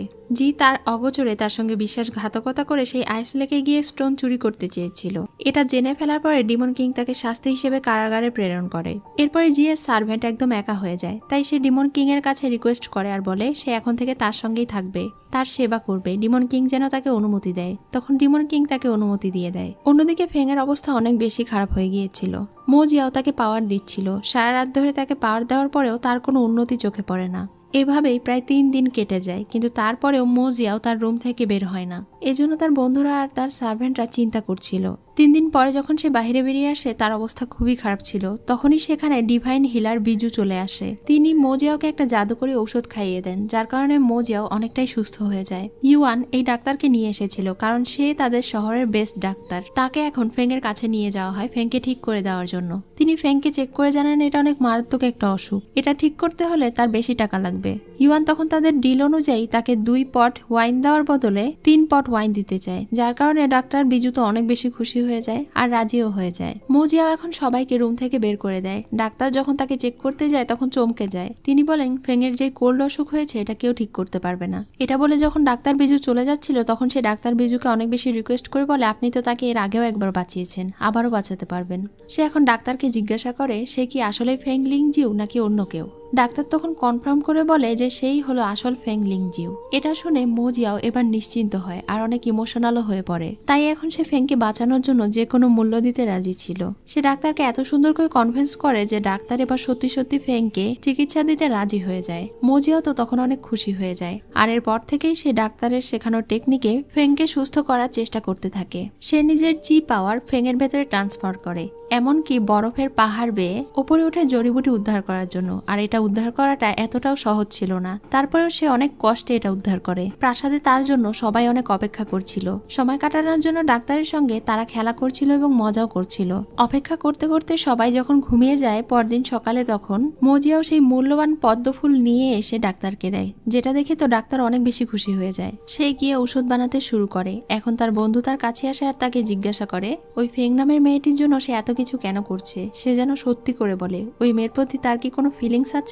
সে তাদের সবার থেকে অনেক আলাদা। ফিউচারে তাকে এই মাউন্টেন রক্ষা করতে হবে, তাই তার কোনো ফিলিংস থাকা হবে না। মোজিয়াও তখন তাকে বলে এই মেয়েটি হলো ফেং লিংজিয়াও আর তার ভেতরে যে বরফে পাওয়ার আছে এটা কোনো অভিশাপ নয়, এটা নিয়েই সে জন্মগ্রহণ করেছে। এটা শুনে ইউয়ান অবাক হয়ে বলে তাহলে আসল ফিনিক্স ডিমন কে। এই বিষয়টাই মোজিয়াও এখনো কনফার্ম করতে পারছে না। মোজিয়াও যে আসলেই ফেংকে ভালোবেসে ফেলেছে এটা জিসু শুনে ফেলে। সেদিন রাতে যখন মোজিয়াও পদ্মফুলের পিল নিজের মুখের সাহায্যে ফেংকে খাইয়ে দিচ্ছিল তখন জিসু এটা দেখে ফেলে। এই সবকিছু দেখে তার অনেক খারাপ লাগে আর সে ওখানে থেকে চলে যায়। মোজিয়াও ফেংয়ের পাশে বসেছিল যতক্ষণ না সে জেগে ওঠে। স্বপ্নে সে দেখছিল ছোটবেলায় তার যেই ভুলের কারণে ফেং লিংজিউ পাহাড় থেকে পড়ে গিয়েছিল এখন সে তাকে বড় হয়ে টেনে তুলছে আর তারা দুজন বন্ধু হয়ে গিয়েছে। কিন্তু পরক্ষণেই সে লিংজিউকে দেখে চমকে ওঠে। দেখতে পায় ফেং জেগে উঠেছে, তখন তো সে আরো খুশি হয়ে যায়। পরদিন সকালে যখন ফেং তার পাওয়ার প্র্যাকটিস করছিল তখন সেখানে জিসু আসে আর তাকে তার আসল পরিচয় সম্পর্কে জানিয়ে দেয়। ফেং তখন একটু অবাক হয় না, সে ভাবতে থাকে সে কি আসলেই ফেং লিং জিউ। তাদের কথার মাঝেই সেখানে লিং ফেং এর জন্য নাস্তা নিয়ে আসে, এটা দেখে জিসু সেখানে থেকে চলে যায়। এদিকে লিং জিউ তার সার্ভেন্টের কাছে যায়, সে তাকে ফিনিক্স পালক দিয়ে বলে আইসলেকে গিয়ে সেই ট্রেজার উন্মুক্ত করে দিতে আর গেট খুলে দিতে। তার হুকুম পালন করা ছাড়া তাদের আর কোনো উপায় ছিল না, কিন্তু সে চলে যাওয়ার পরে তার মন খারাপ হয়ে যায়, কারণ লিংজুয়ের বাবা অর্থাৎ তাদের আগের মাস্টার নিজের সারা জীবন লাগিয়ে দিয়েছিল সেই পাথরটাকে উদ্ধার করার জন্য, কিন্তু এখন কি না তার মেয়ে সেটাকে সবার জন্য উন্মুক্ত করে দিচ্ছে। অন্যদিকে ফেংকে দেখি, সে টেকনিক শিখছিল আর বারবার সবার বলা কথাগুলোই মনে করছিল যে সে হলো ফেং লিংজিউ, সে হলো হেভেনলি প্যালেসের মাস্টার, তার জীবনের উদ্দেশ্য আছে, এই সবকিছুই সে ভাবছিল। দূর থেকে মোজিয়াও তাকে দেখছিল, যেহেতু এখন সে সুস্থ হয়ে গিয়েছে এজন্য এখন সে ডাক্তার বিজুকে তার কথা মতো 3টা ওয়াইন আর সাথে একটা ফ্রিও দিয়ে দেয়। এই 4টা ওয়াইনের বোতল পেয়ে তো ডাক্তার বিজু অনেক বেশি খুশি হয়ে যায়। পরদিন সকালে যেহেতু আইসলেকের গেট খুলে দেওয়া হয়েছিল সেটাকে প্রোটেক্ট করার জন্য মোজিয়াও চলে যায়, তার সঙ্গে ডাক্তার বিজুও গিয়েছিল।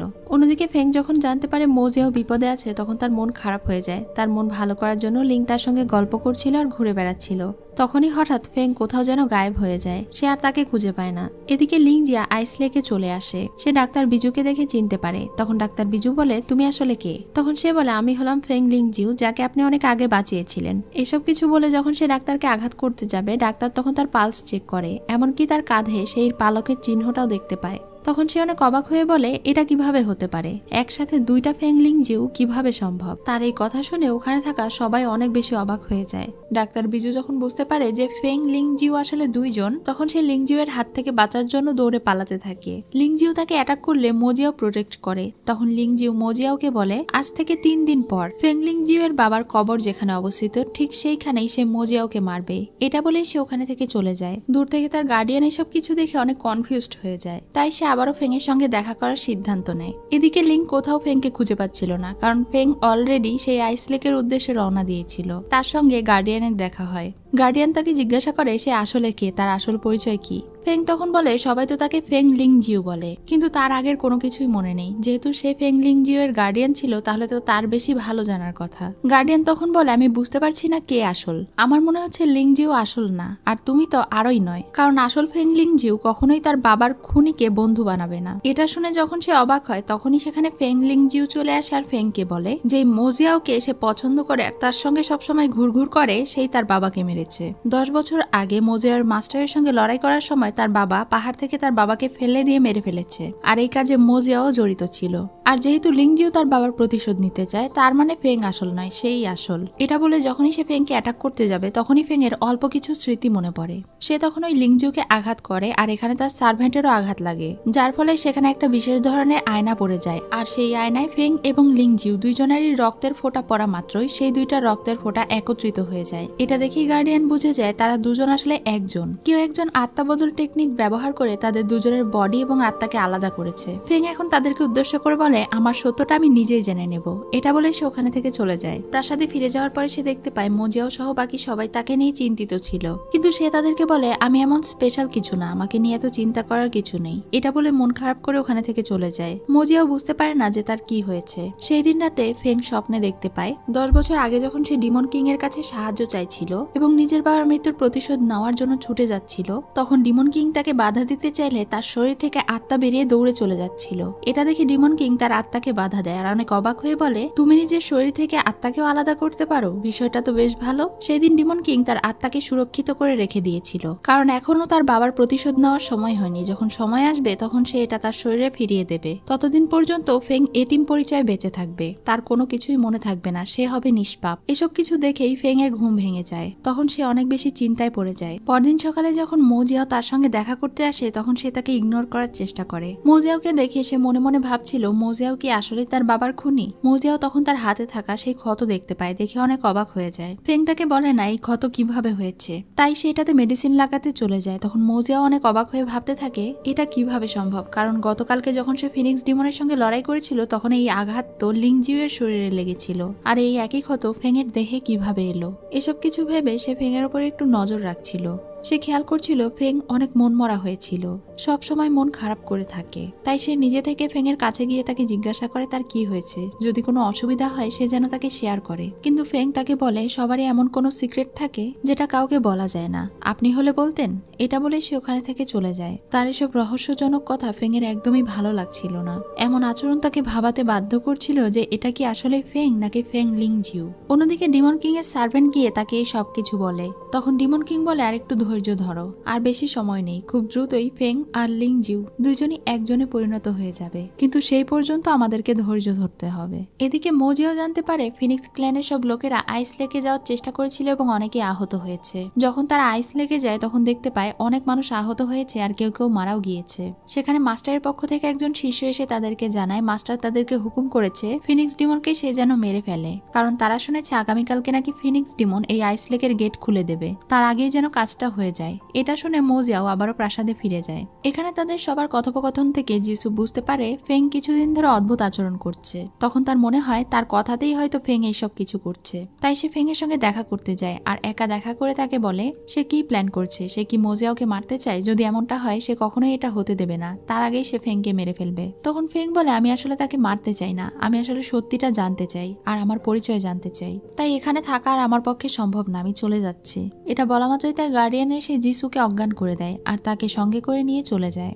গার্ডিয়ান তাকে এজন্যই নিতে এসেছিল কারণ সেও কনফার্ম করতে চায় ফেং তার আসল মালিক কিনা, কারণ একমাত্র আসল ফেং লিংজিউই ওই আইস লেকে থাকা ট্রেজার খুলতে পারবে। এজন্য সে তাকে নিতে এসেছে আর ফেংও এতে রাজি হয়ে যায়, কারণ সেও নিজের আসল সত্যিটা জানতে চায়। জিসুর যখন জ্ঞান ফিরে আসে তখন সে একটু দেরি না করে মোজিয়াওকে বিষয়টি জানিয়ে দেয়। মোজিয়াও তখন অনেক রিসার্চ এবং খবর নিয়ে বুঝতে পারে আসলে লিংজিউ এবং ফেং দুইজন একই মানুষ। এটা হচ্ছে এক ধরনের ডিমনিক আর্ট যেটার মাধ্যমে সে নিজের দেহ এবং আত্মাকে আলাদা করেছে। এসব কিছু জানার পরে তারা আরো জানতে পারে ওই লোকটা ফেংকে নিয়ে আইস লেকে চলে গিয়েছে। এটা শুনে এখন তারাও আইস লেকের কাছে চলে যায়। এখন সে তার বন্ধু ইওয়ানকে জানিয়ে দেয় যে ফেং আর লিংজিউ যারা আলাদা মানুষ তারা দুইজন আসলে একই পার্সন। সে তাকে সমস্ত বিষয়টা খুলে বলে আর এরপরে তাদের সবাইকে এখানে গার্ড দিতে বলে সেও আইস লেকের ভেতরে চলে যায়। তখন বাইরে থাকা সবাই আইস লেক গার্ড দিতে শুরু করে যেন এর ভেতরে আর কেউ যেতে না পারে। কিন্তু কিছুক্ষণ পরেই সেখানে ফিনিক্স ক্ল্যানের সব মানুষেরা চলে আসে আর তাদের উপরে হামলা করে দেয় এই গেটের ভেতরে প্রবেশ করার জন্য। এদিকে ডিমন রাজার সার্ভেন্ট গিয়ে তাকে জানিয়ে দেয় যে ফেং এবং লিংজিউ দুইজনই এখন টংমিং আইল্যান্ডে আছে। এটা শুনে সে খুশি হয়ে বলে সময় এসে গিয়েছে, প্রস্তুত থেকো। অন্যদিকে সেই গার্ডিয়ান ফেংকে সঙ্গে করে নিয়ে টংমিং আইল্যান্ডের দিকে যাচ্ছিল। পথে সে একটা লাঠি দিয়ে তাকে এটা ধরতে বলে তার সঙ্গে যাওয়ার জন্য। তখনই ফেং এর ছোটবেলার কথা মনে পড়ে যখন এর আগেও এই লোকটি তাকে এভাবেই ধরে নিয়ে যেত। এটার কারণ সে জানতে চাইলে গার্ডিয়ান বলে তার আসলে ফ্রিজিং কার্স ছিল, সে যাকে স্পর্শ করত সেই বরফ হয়ে যেত, এজন্য সে সব সময় এই লাঠি দিয়ে তাকে ধরে নিয়ে যেত। এসব কথা শেষে সে আবারও তার সঙ্গে যেতে থাকে। এদিকে মোজিয়াও তাকে খোঁজার জন্য সেই আইল্যান্ডে চলে আসে। দূর থেকে ডিমন কিং আর তার সার্ভেন্ট তাদেরকে দেখছিল। তারা জানতো সেই গেট কোথায়, তারপরেও তারা চিনিয়ে দেয় না, কারণ সে জানতো ফেং অবশ্যই সেই গেট খুঁজে পাবে এবং সেই ওই গেট খুলতে পারবে। এই জন্য সে দূর থেকে বসে বসে এসব দেখছিল আর এনজয় করছিল। অন্যদিকে গার্ডিয়ান যখন ফেংকে নিয়ে সেই দরজার কাছে যায় তখন দেখতে পায় সেখানে সেই গেটটা নেই। এটা দেখে তো সে অনেক বেশি অবাক হয়ে যায়। তখনই সেখানে লিংজিও চলে আসে। সে এখন তাদের দুজনের উপরে অ্যাটাক করতে গেলে মোজিয়াও এসে তাকে প্রোটেক্ট করে। তখন তো সে ভীষণ রেগে যায়। সে বলে তোমরা তিনজন এখন একজোট হয়ে গিয়েছো, এবার আমার হাতে তোমরা তিনজনই মরবে। এটা বলে যখন সে লড়াই করতে যাবে তখনই হঠাৎ করে মাটি ফেটে যায় আর তারা চারজনই এই ফাটলের ভেতরে পড়ে যায়। মোজিয়াও কোনো মতে ফেংকে বাঁচিয়ে নেয়। সে তাকে সাইডে নিয়ে সে সব সত্যিটা বলে দেয়। সে তাকে বলে নিজের পরিচয় যেন সে খোঁজার চেষ্টা না করে, কারণ সে যেই পরিচয় খোঁজার চেষ্টা করছে সে আসলে ফেং লিংজিউ, কিন্তু এটা হচ্ছে তার বডি আর তার আত্মা আছে ওই মেয়েটির মধ্যে। এই কাজটা নিশ্চয়ই কেউ কোনো খারাপ উদ্দেশ্যেই করেছে, তাই তার জন্য এটাই ভালো হবে যদি সে এই সব কিছু করার চেষ্টা না করে। তখন সে অনেক মন খারাপ করে বলে এখন অনেক দেরি হয়ে গিয়েছে, যদি আমি সত্যিই ফেং লিংজিউ হয়ে থাকি তাহলে তোমার আর আমার আর দেখা করা উচিত হবে না, কারণ তাহলে আমরা দুইজন হব একে অন্যের শত্রু আর আমাদের শেষটা হবে মৃত্যু। তাই এটাই ভালো হবে যে তুমি এখন তোমার কাজ করো আর আমাকে আমার কাজ করতে দাও। মোজিয়াও তাকে বারণ করছিল। তখনই তাদের মাঝে একটা পাথর এসে পড়ে, যার কারণে তারা দুজন আলাদা হয়ে যায় আর ফেং আবারও সামনে এগোতে থাকে। এদিকে সেই গার্ডিয়ান আর লিংজিউ দুইজন মিলে সেই গেট খুঁজে ফেলে। ততক্ষণে ফেংও সেখানে পৌঁছে যায়। লিংজিউ এখন সেই ফিনিক্স ফেদার গেটে দেয়, কিন্তু তারপরেও গেট খুলে না। তখন গার্ডিয়ান বলে এখন আসল ফেং লিংজিউ এর রক্ত লাগবে। তখনই ফেং নিজের রক্ত ওইটার উপরে ছিটিয়ে দেয় আর গেট খুলে যায়। তখন গার্ডিয়ান খুশি হয়ে বলে এবার আমি আমার আসল মালিককে খুঁজে পেয়েছি। ফেং তাকে বাহিরেই অপেক্ষা করতে বলে ভেতরে চলে যায়। এখন তারা দুজন যখন একসঙ্গে মুখোমুখি হয় তখন লিংজিউ বলে তুমি যখন সবকিছু জেনেই গিয়েছো তখন আমার চেহারাটাও দেখে নাও। এটা বলে সে তার মাস্ক সরাতেই দেখতে পায় তারা দুইজন একই রকম দেখতে। এটা দেখে তো সে অনেক বেশি অবাক হয়ে যায়। লিংজিউ তাকে বলে, তুমি ঠিকই ধরেছো, আমরা দুইজন একই অংশ, কিন্তু আমার মধ্যে যেই সোল পাওয়ার আছে সেটা তোমার মধ্যে নেই, তোমার থেকে আমি বেশি শক্তিশালী। এটা বলে সে এখন তার সঙ্গে লড়াই করতে গেলে ফেং তার উপরে সোল এক্সচেঞ্জিং টেকনিক ব্যবহার করে, যার ফলে মেয়েটির ভেতরে থাকা আত্মা তার ভেতরে ফিরে আসে। এখন তার শরীর এবং আত্মা দুইটাই একীভূত হয়ে যায়, আর আত্মা বেরিয়ে আসার কারণে মেয়েটি তার আসল রূপে ফিরে আসে। সে দেখতে পায় এটা আর কেউ নয় বরং তার সেই প্রিয় শিয়ালটা, যার নাম ছিল জিউ। অন্যদিকে ডিমন কিং এরও বুকে ব্যথা হয় আর তিনি বুঝতে পারেন ফেং লিংজিউ এখন একীভূত হয়ে গিয়েছে। এদিকে ফেং এখন তার বাবার কবরের দিকে তাকায় আর তার আগে সবকিছু মনে পড়ে যায়। তখন মোজিয়াওর প্রতি তার অনেক বেশি ঘৃণা বেড়ে যায়। ততক্ষণে মোজিয়াও সেখানে পৌঁছে গিয়েছিল। সে যখন ভেতরে যায় তখন ফেং তাকে নিজের পরিচয় জানায় আর বলে, এখন আর আমি দুইজন নই, এখন আমি একজনই, যা বলার আমাকে বলতে পারো। আজকের এই দিনের জন্য আমি 10 বছর অপেক্ষা করেছি। মোজিয়াও তখন অনেক বেশি ইমোশনাল হয়ে যায়। সে তখন বলে, 10 বছর আগে আমি ভুলবশত তোমাকে পাহাড় থেকে ধাক্কা দিয়েছিলাম। আমি অনেক চেষ্টা করেছিলাম তোমাকে বাঁচানোর, কিন্তু বাঁচাতে পারিনি। 10টা বছর আমি সেই কষ্ট বুকে নিয়ে বেঁচেছিলাম, কিন্তু ফাইনালি তোমার সঙ্গে আমার যখন সেই আইস লেকে দেখা হয়, তারপরে আমি নিজের ভুল শুধরানোর একটা সুযোগ পাই। আমি সবকিছু ঠিক করতে চেয়েছিলাম। এটা শুনে ফেং অনেক বেশি রেগে যায় আর তার উপরে রাগ দেখাতে থাকে। সে তার বাবার মৃত্যুর প্রতিশোধ নিতে চায়। তখন মোজিয়াও তাকে বলে, তোমার যদি প্রতিশোধ নিতেই হয় তুমি নাও, আমি তোমাকে বারণ করব না, কিন্তু দয়া করে তুমি এই পৃথিবীর মানুষের জন্য ধ্বংস বয়ে নিয়ে এসো না। এটা শুনে সে অনেক রেগে যায় আর তার বুকের ভেতরে ছুরি চালিয়ে দেয়। কিন্তু এটা করার পরে তার অনেক বেশি কষ্ট হচ্ছিল। তখনই তার ভেতরে থাকা ফেং মোজিয়াওকে বলছিল, তুমি আমাকে নিয়ে চলো, আমি এখানে থাকবো না। ফেং তখন তাকে নিতে কাছে গেলে সে আবারও তার বুকের ভেতরে ছুরি চালিয়ে দেয়, যার কারণে মোজিয়াও অনেক বেশি আহত হয়ে সেখানেই পড়ে যায়। ফেং নিজের প্রতিশোধ নিয়েছে, কিন্তু তারপরেও মোজিয়াওকে এই অবস্থায় দেখে তার অনেক বেশি কষ্ট হচ্ছিল। সে চিৎকার করে কান্না করতে শুরু করে। আর চিৎকারের আওয়াজ শুনে গার্ডিয়ান ভেতরে চলে আসে। ততক্ষণে ডিমন কিংও চলে আসে। সে গার্ডিয়ানকে সরিয়ে দেয় আর ফেংকে বলে তার সঙ্গে যেতে। ফেং তখন তাকে চিনতে পারে। সে তাকে মাস্টার বলে আর বলে, আমি আমার প্রতিশোধ নিয়ে ফেলেছি, তারপরেও আমার বুকের ভেতরে এত ভারী লাগছে কেন, আর আমার এত কষ্ট লাগছে কেন। মাস্টার তখন তাকে বলে, এখন থেকে আমার সঙ্গে থাকলে তোমার আর কষ্ট হবে না। এটা বলেই সে তাকে অজ্ঞান করে দেয়। এরপরে ডিমন কিং সেখানে থাকা সব থেকে মূল্যবান পাথরটা উদ্ধার করে নেয় আর ফেংকে এখানে নিয়ে আসার উদ্দেশ্য তার এইটাই ছিল। এখন 10 বছর আগের একটা সিন দেখানো হয়। ডিমন কিং যখন ফেংকে সেই বরফ পাহাড়ে রেখে এসেছিল তখন তাকে গরম করার জন্য নিজের রক্ত পান করিয়েছিল। সেখানে একটা আহত শিয়াল এসে পড়লে সে ওই শিয়ালকে উদ্ধার করে। তখন সেই শিয়াল তাকে বলে, এখন থেকে আমি আপনার গোলাম। সে তখন ওই শিয়ালকে বলে এখন থেকে সে যেন সবসময় ফেংয়ের সাথে থাকে আর তার খেয়াল রাখে। আর এরপর থেকেই সেই সাদা শিয়ালটি সব সময় ফেংয়ের সাথেই ছিল। এদিকে নদীর পাশে থাকা সবাই বুঝতে পেরে যায় যে সেই মূল্যবান পাথরটা আনলক হয়ে গিয়েছে। সেটা নেওয়ার জন্য যখন তারা নদীর ধারে যায় তখনই হঠাৎ করে আশেপাশে সবকিছু ফুটতে শুরু করে। তারা সবাই সেই আইস লেকের ভেতরে তলিয়ে যায়। শুধুমাত্র ইউয়ান কোনো মতে বেঁচে কিন্তু অনেক বেশি আহত হয়ে তার মাউন্টেনে এসেছিল, তবে সে কোমায় চলে গিয়েছিল। এইসব বিষয় নিয়ে সব মাস্টাররা অনেক বেশি দুঃখ করছিল, কারণ তাদের ছেলে মেয়ে এবং অনেকজন ডিসেবল সেই পানির নিচে তলিয়ে গিয়েছে। কারোই কোনো খোঁজ খবর পাওয়া যাচ্ছে না। একমাত্র ইউয়ানের জ্ঞান ফিরে আসলেই হয়তো তারা সবকিছু জানতে পারবে। এদিকে ডিমন কিং সেই 3টা পাথরের মধ্যে প্রথম শক্তিশালী পাথরটা উদ্ধার করে অনেক বেশি খুশি ছিল। এখন সে তার দ্বিতীয় পাথর উদ্ধার করার মিশনে লেগে পড়বে। এদিকে মাস্টাররা অনেক বেশি চিন্তিত ছিল, কারণ সবার সঙ্গে লিংও গায়েব ছিল। তাই লিংকে খুঁজতে যাওয়ার জন্য তার ভাই এই দায়িত্বটা গ্রহণ করে। তার বাবা তাকে সাবধানে যেতে বলে আর অনেক কিছু শিখিয়ে দেয় যেন সে বিপদে না পড়ে। এরপর সে তার বাবাকে বিদায় জানিয়ে বোনকে খুঁজতে চলে যায়। সে তার সঙ্গে করে কয়েকজন লোকদেরকে আইস লেকের কাছে নিয়ে যায়। তারা সবাই মিলে আশেপাশে তন্ন তন্ন করে খুঁজতে শুরু করে। লিংকে তারা কোথাও খুঁজে পায় না, তবে সেখানে লেকের ধারে মোজিয়াওকে অজ্ঞান অবস্থায় পড়ে থাকতে দেখে। তাকে তারা অনেক বেশি আহত অবস্থায় খুঁজে পায়। এদিকে ইউয়ানের বাবাও অনেক বেশি চিন্তিত ছিল। তার ছেলের জ্ঞান ফিরে আসা মাত্রই সে সবার প্রথমে লিং লিং বলে চিৎকার করতে থাকে, কারণ সে লিংকে বাঁচাতে পারেনি। সে লিংকে বাঁচাতে চায়। তখন তার বাবা তাকে সান্ত্বনা দেয়। অন্যদিকে মাস্টারকে দেখি তারা মোজিয়াওকে চেক করে বুঝতে পারে সে কোনো সাধারণ আঘাত পায়নি। তার শরীরে এত বেশি গভীর আঘাত লেগেছে যার কারণে সে কোমায় চলে গিয়েছে। মহিলা মাস্টার তাকে চেক করে জানায় তিনি তার চিকিৎসা করবেন, কিন্তু কবে তার জ্ঞান ফিরে আসবে এটা তিনি বলতে পারেন না। সেক্ট মাস্টার এখন মোজিয়াওকে দেখে ভাবতে থাকে তাহলে তার গ্র্যান্ড মাস্টার ঠিকই বলেছিল, ফেং নামের ওই মেয়েটি আসলেই তার জীবনের জন্য বিপর্যয় বয়ে নিয়ে আসবে। এদিকে লিংয়ের ভাই মুরং এখন মোজিয়াওয়ের কাছে চলে যায়। তার জ্ঞান ফিরে আসলে সে তাকে আঘাত করে আর বলতে থাকে তার বোন কোথায় গিয়েছে, সে কি তাকে মেরে ফেলেছে নাকি তারা এখনো বেঁচে আছে। মোজিয়াও তাকে বারবার বলে যে সে সব কিছু জানে না, সে তো ওই ট্রেজারের ওখানে ছিল, বাহিরে কি হয়েছে সে কিছুই জানে না। কিন্তু তারপরেও সে বিশ্বাস করে না আর তাকে আঘাত করে। তখনই সেখানে ইউয়ান চলে আসে আর তাকে প্রোটেক্ট করে। মুরং তখন রাগ করে সেখানে থেকে চলে যায়। তারা দুইজনই এখন মন খারাপ করে বসেছিল। ইউয়ান তাকে জিজ্ঞাসা করে তার কি মনে হচ্ছে, তারা কি আসলে বেঁচে আছে নাকি মারা গিয়েছে। মোজিয়াও বলে যেভাবেই হোক না কেন আমাদের তাদেরকে ফিরিয়ে নিয়ে আসতেই হবে। মোজিয়াওয়ের এখানে মনে পড়ে সে যখন তার জ্ঞান হারিয়েছিল তখন একটা অদ্ভুত ব্যক্তি সেখানে উপস্থিত ছিল, কিন্তু সেটা কে তা সে মনে করতে পারছে না। এদিকে সেক্ট মাস্টার অনেক বেশি চাপে ছিল, কারণ ওপর থেকে চাপ আসছিল এতগুলো ডিসেবল উধাও হয়ে গিয়েছে সেজন্য। সবাই তাদের উপরে থেকে ভরসা হারিয়ে ফেলছিল। তখনই সেখানে মোজিয়াও আর তার বন্ধু চলে আসে। এই সব কিছুর জন্য তারা যে কোনো পানিশমেন্ট নিতে প্রস্তুত ছিল। সেক্ট মাস্টার তখন তাদেরকে বলে তোমাদের উপরে দায়িত্ব দেওয়া হলো তাদের সবাইকে খুঁজে নিয়ে আসার জন্য, যদি তাদেরকে নিয়ে আসতে না পারো তাহলে তোমরাও ফিরে আসবে না। তখন তারা এই পানিশমেন্ট গ্রহণ করে। এবার যখন তারা টংমিং আইল্যান্ডের উদ্দেশ্যে বের হয় তাদের সঙ্গে লিং এর ভাই মুরংও যোগ দেয়। এখন তারা তিনজন একসঙ্গে টংমিং আইল্যান্ডের উপরে গিয়ে দেখতে পায় সেখানে একটা খাদের মতো তৈরি হয়েছে, যার ভেতরেই আসলে সেই মানুষগুলো তলিয়ে গিয়েছিল। এখন তারা তিনজনে এর ভেতরে প্রবেশ করে। ভেতরে প্রবেশ করে তারা তো অবাক হয়ে যায়, কারণ এর ভেতরে আরো একটা নতুন আইল্যান্ড ছিল।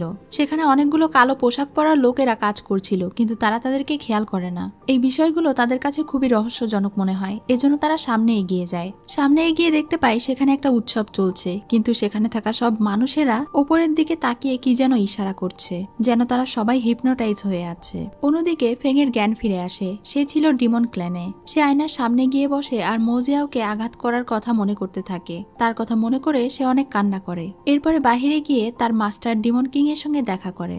সে ডিমন কিংকে জিজ্ঞাসা করে এখন আমি কে। ডিমন কিং তখন তাকে বলে তুমি ফেংও নাও আর ফিনিক্স ডিমন লিংজিও নাও, তুমি এখন ফেং লিংজিও। ফেং তখন কান্না করতে করতে বলে আপনি আমার সাথে এমনটা কেন করেছেন, আপনি কেন আমাকে দুইজন মানুষে বিভক্ত করেছেন। ডিমন কিং বলে সেই সময় ফেং লিংজিও নিজে থেকেই তার আত্মাকে আলাদা করে দিয়েছিল, কিন্তু যদি সে এটাকে একীভূত করত তাহলে তার আত্মা নষ্ট হয়ে যেত। তাই তার আত্মাকে সংরক্ষণ করার জন্য সঠিক সময়ের অপেক্ষায় ছিল। এখন সঠিক সময় এসেছে জন্যই সে এখন পুরোপুরি ফেং লিংজিওয়ে পরিণত হয়ে গিয়েছে। সে ফেং এর চোখের পানি মুছে দিয়ে তাকে কাঁদতে বারণ করে। সে বলে আমি তোমার মাস্টার, এখন থেকে তুমি শুধুমাত্র আমার। যেহেতু তোমার প্রতিশোধ নেওয়া পূরণ হয়ে গিয়েছে, তোমার জীবনের মিশনও শেষ, তাই এখন থেকে তুমি এখানে আমার সঙ্গেই থাকবে। এমনকি ডিমন রাজা তার জন্য তার গার্ডিয়ানকেও নিয়ে এসে দেয়, যার কারণে সে অনেক বেশি খুশি হয়ে যায়। ফেং লিংজিও ছোটবেলা থেকে জানতো না যে সে আসলে কে, তার আসল পরিচয় কি। তাই ডিমন রাজা এবার নিজের আসল পরিচয় রিভিল করে দেয় যে এই পুরো সাম্রাজ্য হলো তার আর এখানকার রাজা হলো সে। ডিমন কিং এখন তার রাজসভায় যায়। সে তাদের সবার সামনে লিংকে পরিচয় করিয়ে দেয়। সে বলে লিং হলো অনেক পাওয়ারফুল, সে হলো আমার শিষ্য, তার সাহায্যেই আমি মূল্যবান একটা পাথর উদ্ধার করেছি, আর আজকে থেকে সে আমার এই মেইন প্রাসাদের প্রধান হবে। তাকে এত গুরুত্বপূর্ণ একটা পদে প্রতিষ্ঠিত করার কারণে তারা সবাই বিরোধিতা করে। তাদের মতামত শুনে ডিমন কিং রেগে যায় আর বলে আমি যা বলবো সেটাই হবে। এটা শুনে তারা আর কেউ কিছু বলতে পারে না। এদিকে জি গিয়ে ডিমন কিং এর সঙ্গে দেখা করে। সে যেহেতু ডিমন কিং এর সঙ্গে হাত মিলিয়ে নিয়েছে, এজন্য সে তার উপরে অনেক বেশি রেগে যায়। অন্যদিকে ডিমন কিং এখন ফেং এর কাছে গিয়ে বলে তুমি যা ইচ্ছে করতে পারো, এই পুরো প্রাসাদটাই এখন তোমার আর আমার। ফেংও তাকে এখন মাস্টার হিসেবে মেনে নেয় আর বলে এখন থেকে আমি শুধুমাত্র আপনার, আপনি যা বলবেন আমি তাই শুনবো। এটা শুনে ডিমন কিং খুশি হয়ে যায় আর তাকে তার প্রাসাদে গিয়ে রেস্ট করতে বলে। তারপরে সেখানে ডিমন কিং এর সার্ভেন্ট আসে আর তাকে জানায় মোজিয়াও আর তার সাথীরা সেই পথ খুঁজে পেয়েছে এবং সেখানে পৌঁছে গিয়েছে। এটা শুনে ডিমন কিং বলে তারা দেখছি খুব তাড়াতাড়ি পৌঁছে গিয়েছে, চিন্তার কোনো কারণ নেই, তার মানে থিওরি মতে তারা এখানেই আসবে। এখানেই আজকের এপিসোড শেষ হয়ে যায়। সো ভিউয়ার্স, আজকের এপিসোড তোমাদের কেমন লেগেছে অবশ্যই জানিও। পরের পার্ট দ্রুতই নিয়ে আসবো, সেই পর্যন্ত সবাই ভালো থেকো। আপনার কি বাজেট কম? চিন্তা নেই, ওর চয়েস আছে আপনার জন্য। চায়না থেকে আসা অরিজিনাল জুয়েলারি পকেট ফ্রেন্ডলি প্রাইসে। এছাড়াও রয়েছে স্টুডেন্ট বাজেটে কম্বো অফার, চাইলে প্রিমিয়াম অফারগুলোও নিতে পারবেন। আর প্রতিটি কম্বোতেই 6 থেকে 30টি পর্যন্ত জুয়েলারি আইটেম পেয়ে যাবেন। তাহলে আর চিন্তা কিসের? এই ঈদে আপনি চাইলে আপনার স্টুডেন্ট বাজেটেই স্টাইল এবং কোয়ালিটি মেনটেন করেই শপিং করতে পারবেন। Earring, bracelet, fake nail, chain, মালা সেট, পায়েল, কাকরা, ক্রাঞ্চি থেকে শুরু করে সবগুলো জুয়েলারি আইটেম পেয়ে যাবেন খুবই রিজনেবল প্রাইসে। আর আমার সাবস্ক্রাইবারের জন্য সবগুলো প্রোডাক্টের উপরে 10% ডিসকাউন্ট অথবা গিফট তো থাকছেই। তাই দেরি না করে এখনই ভিজিট করো আমার ফেসবুক পেজ ওর চয়েস। পিন কমেন্টে আমি পেজের নাম মেনশন করে দিব।